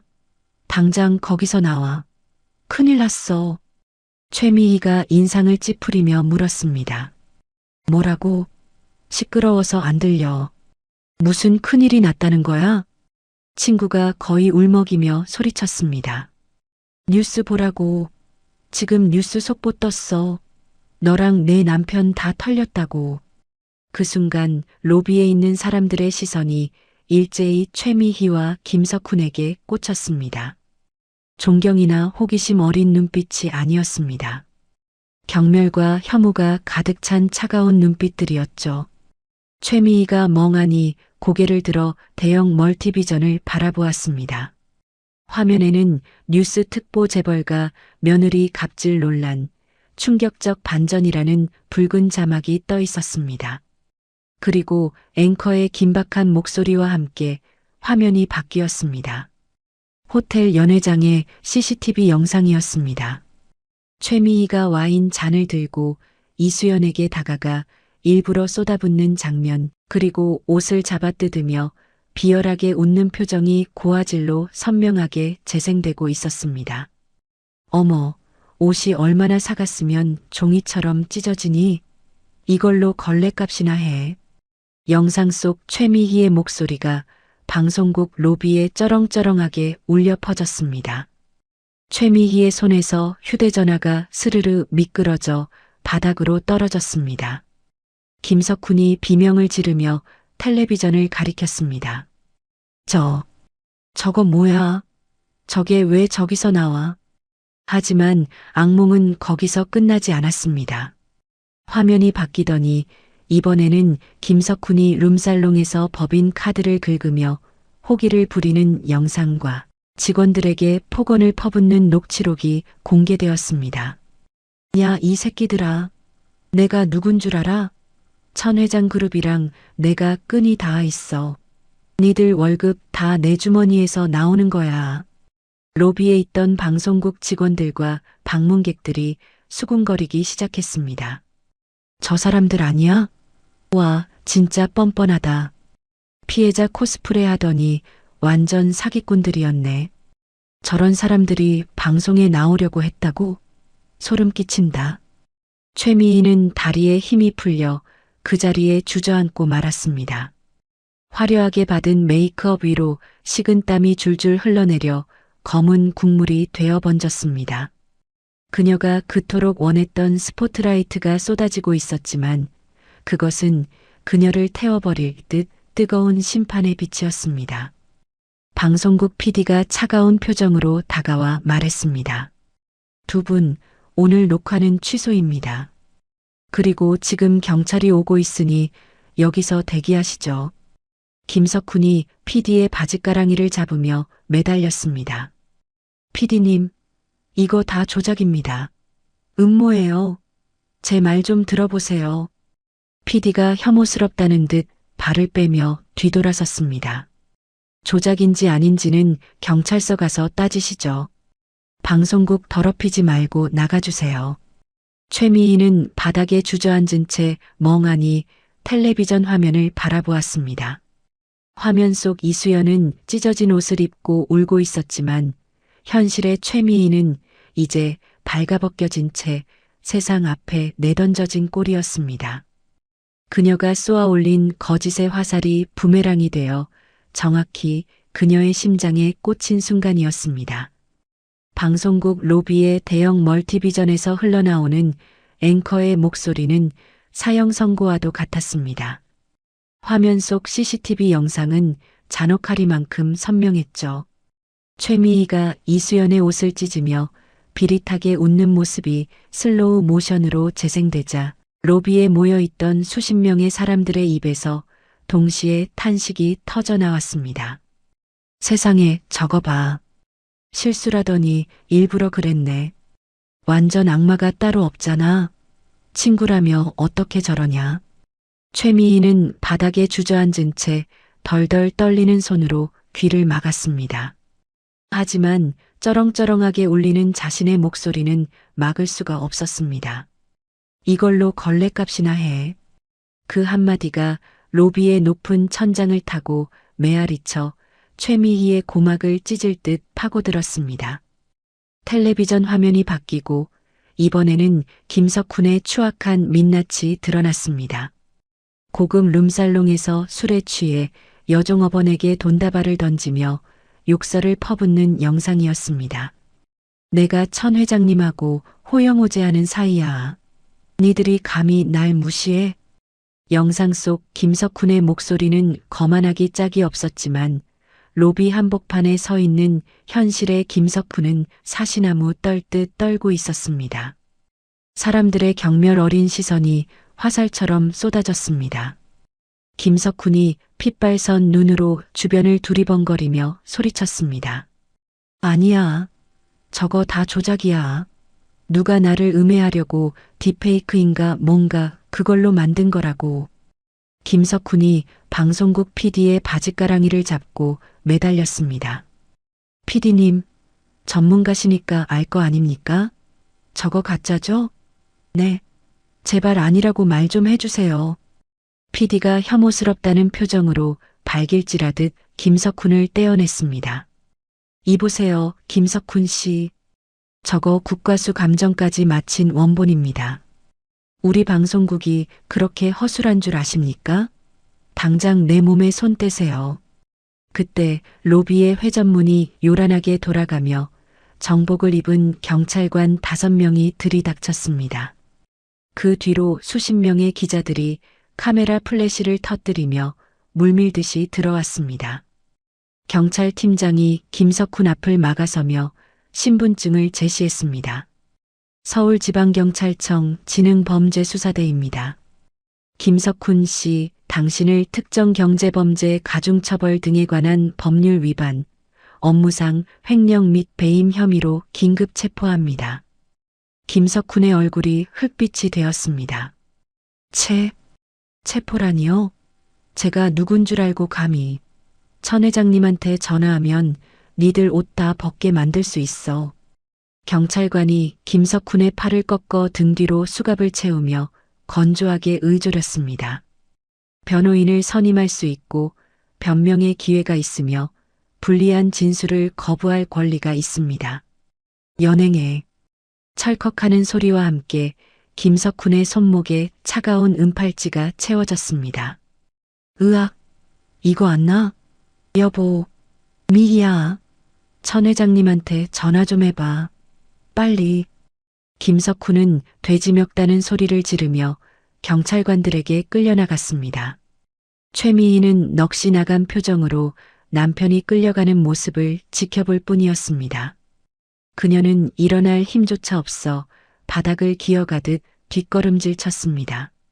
하지만 지옥은 이제 시작이었습니다. 남편을 찍던 카메라들이 일제히 최미희에게로 방향을 틀었기 때문입니다. 기자들이 마이크를 들이밀며 질문 공세를 퍼부었습니다. 최미애 씨, CCTV 영상 보셨죠? 혐의 인정하십니까? 학폭 피해자들의 증언이 계속 나오고 있는데 하실 말씀 없습니까? 정신과 진단서도 위조하신 겁니까?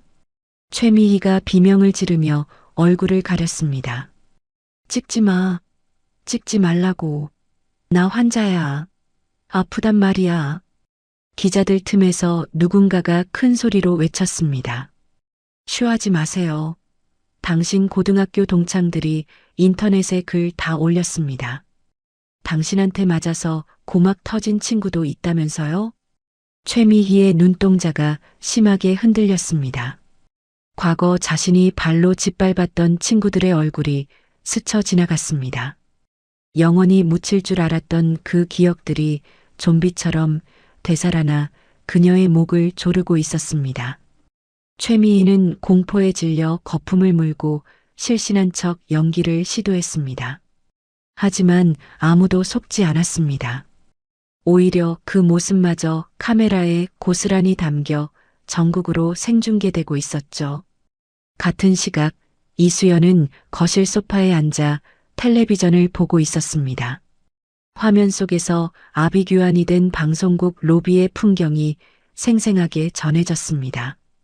남편이 끌려가고 바닥에 주저앉아 울부짖는 최미희의 모습을 보며 이수연은 가슴 한구석이 뻥 뚫리는 듯한 시원함과 동시에 묘한 연민을 느꼈습니다. 이수연이 떨리는 목소리로 말했습니다. 어머니, 저게 다 진짜인가요? 어머니가 하신 거예요? 천명이가 차를 한 모금 마시며 담담하게 대답했습니다. 내가 한 게 아니다. 그들이 뿌린 씨앗을 거두는 것뿐이야. 나는 그저 거울을 비춰줬을 뿐이란다. 자신들의 추악한 모습을 똑바로 보라고 말이야. 이수연이 눈물을 글썽이며 시어머니를 바라보았습니다. 저는 그것도 모르고 무섭다고 숨기만 했어요.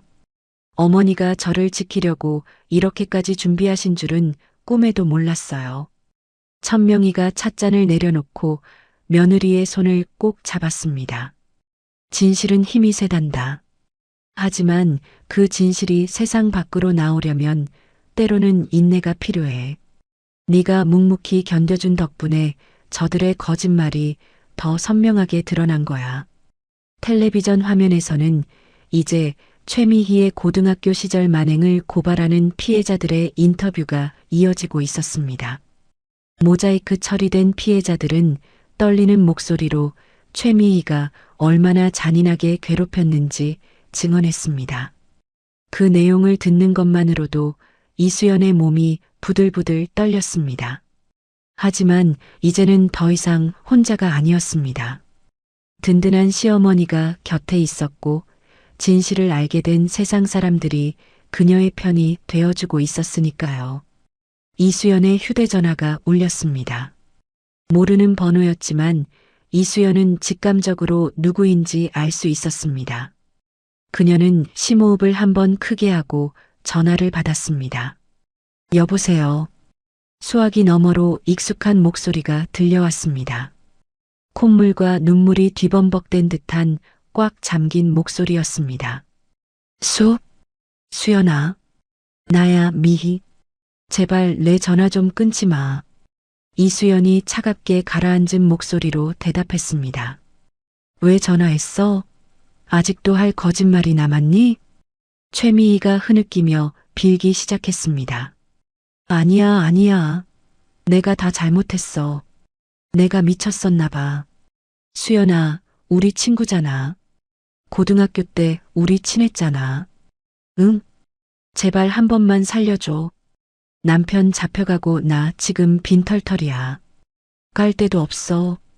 이수연의 입가에 씁쓸한 미소가 번졌습니다. 친구, 내 입에서 그 단어가 나오니까 참 역겹다. 넌 나를 친구로 생각한 적 한 번도 없어. 그냥 내 감정 쓰레기통이었지. 최미희가 다급하게 소리쳤습니다. 내가 싹 다 지울게. 인터넷에 쓴 글도 다 지우고 기자들한테도 내가 거짓말했다고 다 말할게. 그러니까 제발 고소만 취하해줘. 합의금 달라는 대로 다 줄게. 아니, 내가 평생 갚을게. 이수연은 창밖의 파란 하늘을 올려다보았습니다. 35년 동안 자신을 짓눌러왔던 먹구름이 걷히는 기분이었습니다. 이수연이 단호하게 말했습니다. 돈은 필요 없어. 그리고 글은 지우지 마. 그게 네가 지은 죄의 증거니까. 법대로 처벌받아. 그게 네가 치러야 할 진짜 값이야. 최미희가 비명을 지르듯 애원했습니다. 수연아, 안 돼. 나 감옥 가기 싫어. 제발. 어머니한테 말씀 좀 잘 드려줘. 엉엉. 이수연은 더 이상 들을 가치도 없다는 듯 종료 버튼을 눌렀습니다. 끊어진 전화기 너머로 최미희의 절규가 환청처럼 들리는 듯 했습니다. 하지만 이수연의 마음은 호수처럼 잔잔했습니다. 천명희가 며느리를 보며 빙그레 웃었습니다. 잘했다. 아주 잘했어. 이제야 내 며느리답구나. 이수연이 시어머니에게 마주 웃어 보였습니다. 감사해요, 어머니. 이제 정말 다 끝난 것 같아요. 인터넷 여론은 그야말로 대반전이었습니다. 이수연을 비난하던 댓글들은 순식간에 사라지고 그 자리에 응원과 사과의 메시지가 도배되었습니다. 이수연 이사장님, 오해해서 죄송합니다. 정말 힘드셨겠어요. 사이다, 시어머니 대박. 저런 분이 진짜 어른이지. 최미의 저 여자 신상 털렸는데 완전 막장이네. 콩밥 제대로 먹여야 함. 진실은 결국 승리한다. 천명희 회장님 큰 그림 소름 돋네. 사람들은 천명희 회장을 간명히 사이다 시어머니라고 부르며 찬양했고 이수연에게는 인생 역전 며느리 외유내강의 아이콘이라는 별명을 붙여주었습니다. 천명재단의 후원 문의 전화는 업무가 마비될 정도로 폭주했습니다. 위기가 기회로 바뀌는 순간이었습니다. 며칠 뒤 천명의 그룹 본사 대회의실에서는 긴급 기자회견이 열렸습니다. 법무팀장이 단상에 올라 공식 입장을 발표했습니다. 법무팀장이 마이크를 잡고 또렷하게 말했습니다. 저희 그룹은 이번 사건을 단순히 개인의 일탈이 아닌 우리 사회에 만연한 허위 사실 유포와 갑질 문화에 대한 경종을 울리는 계기로 삼고자 합니다. 최미애 씨와 김석훈 씨에 대해서는 민형사상 가능한 모든 법적 조치를 취할 것이며 어떠한 합의나 선처도 없을 것입니다. 기자들의 플래시가 쉴 새 없이 터졌습니다. 이 장면을 구치소 독방에 갇힌 김석훈이 텔레비전으로 지켜보고 있었습니다. 그는 죄수복을 입은 채 바닥을 치며 통곡했습니다. 내가 미쳤지. 내가 왜 그 파티에 가서. 으악. 교도관이 철창을 곤봉으로 탁탁 치며 소리쳤습니다. 조용히 해. 여기가 안방인 줄 알아? 김석훈은 쥐 죽은 듯 입을 다물고 구석에 웅크렸습니다. 차가운 시멘트 바닥의 냉기가 뼛속까지 스며들었습니다. 화려했던 사장님 놀이는 끝났고 이제 그에게 남은 것은 차가운 쇠창살뿐이었습니다. 최미희는 허름한 고시원 방에서 컵라면으로 끼니를 때우고 있었습니다. 집과 재산은 모두 가압류되었고 가지고 있던 명품 가방들은 짝퉁 시장의 헐값으로 넘겨 변호사 비용을 댔지만 역부족이었습니다. 그녀는 후루룩거리는 라면 소리에 섞여 나오는 자신의 울음소리를 들으며 처참하게 무너져 내렸습니다. 최미희가 국물 튄 거울을 보며 중얼거렸습니다. 나 돌아갈래. 동창회 가기 전으로. 아니, 그 옷 찢기 전으로.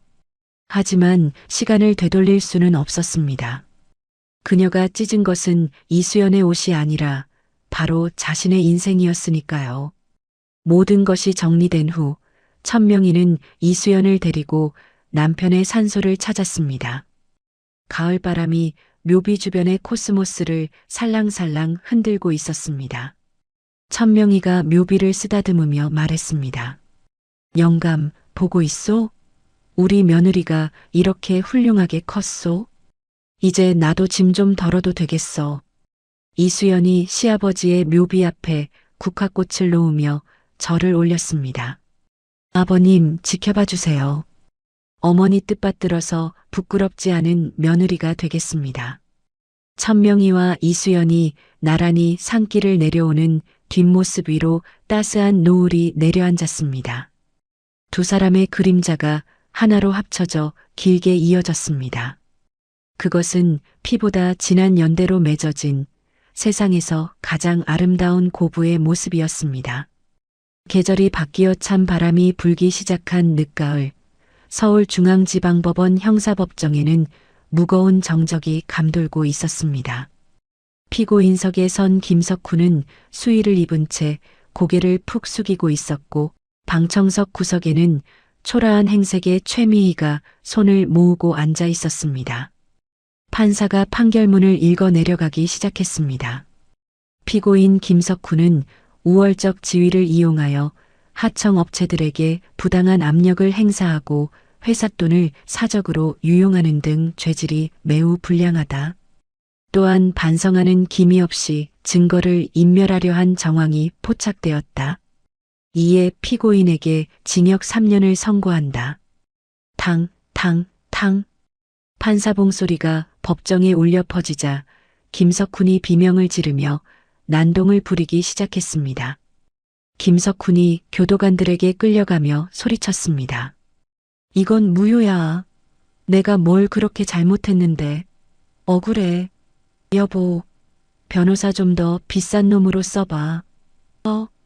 최미희가 자리에서 일어났지만 차마 남편에게 다가가지 못했습니다. 그녀의 주머니에는 동전 몇 개와 압류 딱지가 붙은 집에서 챙겨 나온 꼬깃꼬깃한 지폐 몇 장이 전부였으니까요. 김석훈이 법정 밖으로 끌려나가고 문이 닫히자 최미희는 그 자리에 힘없이 주저앉았습니다. 법정을 빠져나온 최미희는 멍하니 거리를 걸었습니다. 화려한 명품으로 치장했던 과거의 모습은 온데간데 없고 보풀이 인 낡은 코트와 벗겨진 구두만이 그녀의 현재를 말해주고 있었습니다. 지나가던 사람들이 그녀를 보고 수군거렸습니다. 저 여자 뉴스에 나왔던 그 갑질녀 아니야? 맞네. 최미희. 와, 실물 보니까 진짜 꼴불견이다. 쌤통이네. 최미희가 황급히 코트깃을 세워 얼굴을 가렸습니다.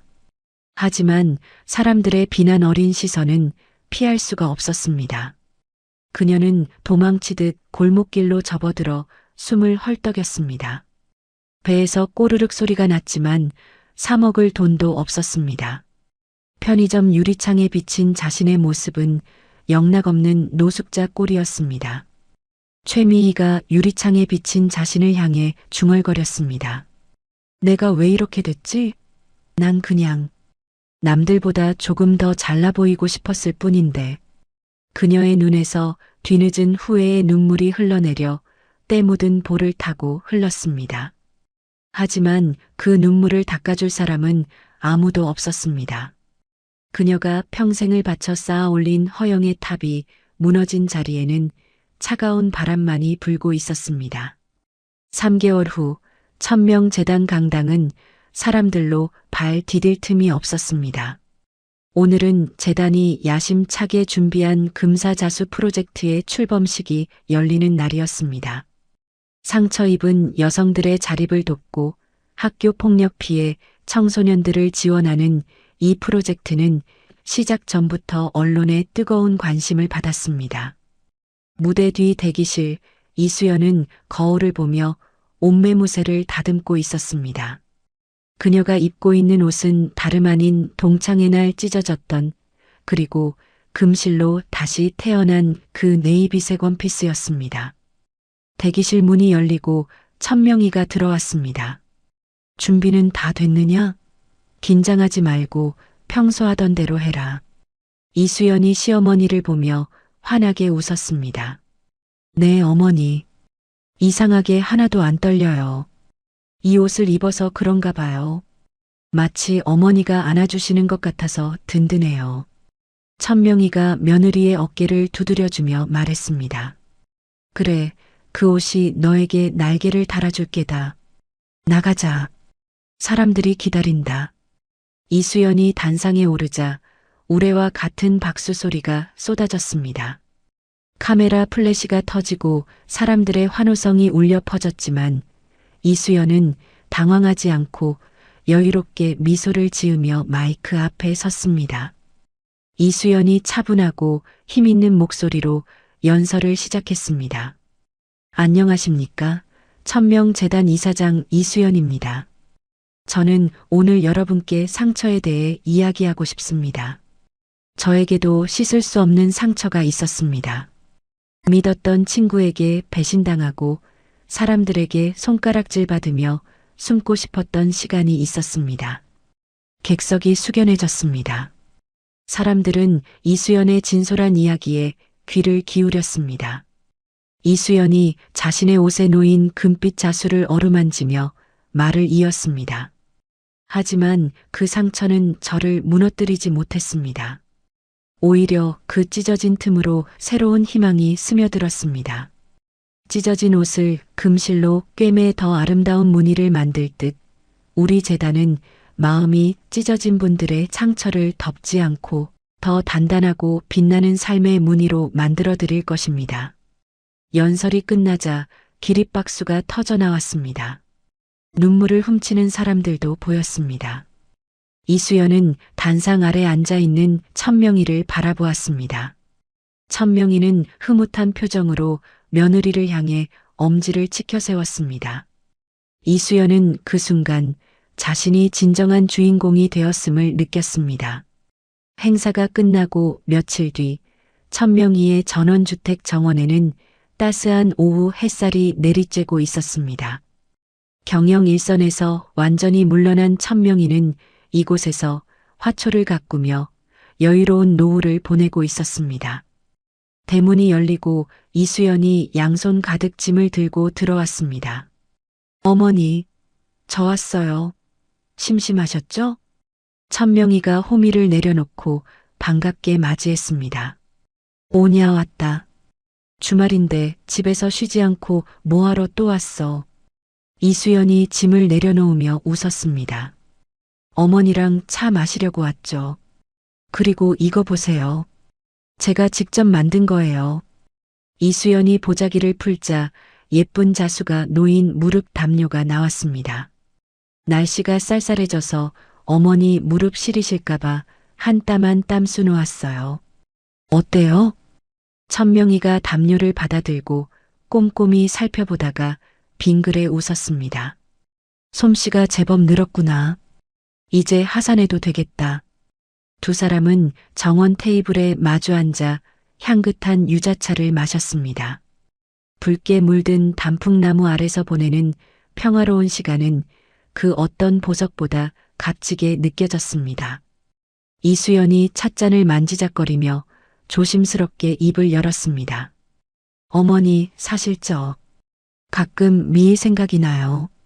천명희가 찻잔을 내려놓으며 물었습니다. 그래, 미워서 그러냐 아니면 불쌍해서 그러냐? 이수연이 고개를 저으며 대답했습니다. 밉지도 않고 불쌍하지도 않아요. 그냥 그 친구 덕분에 제가 진짜 소중한 게 뭔지 알게 된 것 같아서요. 만약 그날 미희가 제 옷을 찢지 않았다면 저는 여전히 제 껍질 속에 갇혀 살았을지도 몰라요. 천명희가 고개를 끄덕이며 말했습니다. 악연도 인연이라더니 틀린 말은 아니구나. 하지만 명심해라. 그 옷을 빛나게 만든 건 금실이 아니라 그 옷을 입고 당당하게 일어선 너 자신이라는 걸. 이수연이 눈을 반짝이며 물었습니다. 어머니, 그럼 어머니가 생각하시는 진짜 명품은 뭐예요?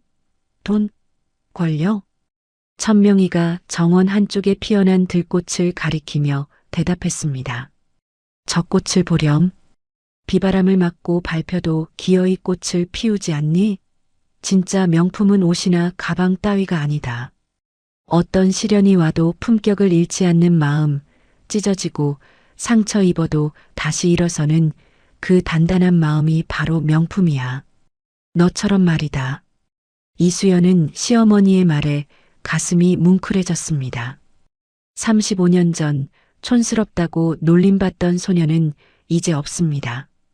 찢어진 자존심을 금실로 기워 스스로 빛을 내는 여왕이 된 것입니다.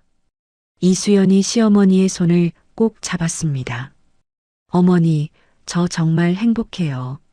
어머니 며느리라서, 그리고 어머니 딸이라서요.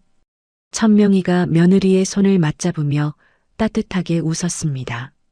나도 그렇다. 내 인생 최고의 투자는 회사도 건물도 아니야. 바로 너다. 어느새 해가 뉘엿뉘엿 넘어가며 하늘을 붉게 물들였습니다. 정원에는 두 사람의 웃음소리가 끊이지 않고 울려 퍼졌습니다. 그 웃음소리는 담장을 넘어 세상 밖으로 퍼져나갔습니다. 멀리서 들려오는 교회 종소리와 함께 이수연과 천명이의 그림자가 길게 늘어져 하나로 포개졌습니다. 그것은 찢어질 수 없는 세상에서 가장 튼튼하고 아름다운 매듭이었습니다. 진정한 명품은 옷이 아니라 그 옷을 입은 사람이다. 이수연은 마음속으로 되뇌며 시어머니의 찻잔에 따뜻한 차를 채웠습니다. 찻잔 위로 피어오르는 김 사이로 두 사람의 행복한 미래가 아른거렸습니다. 길고 길었던 복수의 겨울이 지나고 바야흐로 따뜻한 봄이 오고 있었습니다. 비바람에 찢기고 상처 입어도 다시 일어서는 꽃처럼 우리네 인생도 시련을 통해 더 단단해지고 아름다워지는 법입니다. 돈과 명예보다 더 소중한 것은 나를 믿어주는 가족의 따뜻한 손길과 스스로를 지키려는 당당한 마음이 아닐까요? 이수연 님이 금실로 상처를 메워 아름다운 무늬를 만들었듯이 여러분의 가슴 속 상처도 언젠가는 찬란한 훈장이 되어 빛나기를 진심으로 바랍니다. 오늘 들려드린 이 이야기가 힘든 시기를 보내고 계신 분들에게 작은 위로와 희망의 불씨가 되었으면 좋겠습니다. 어두운 밤이 지나면 반드시 눈부신 아침이 찾아온다는 사실을 잊지 마시고 오늘도 여러분의 하루를 가장 귀한 명품으로 만들어 가시길 응원합니다. 이야기를 끝까지 들어주신 분이 계시다면 잘 들었다고 댓글 하나만 남겨주세요. 지금까지 똑순이 사랑방이었습니다. 감사합니다.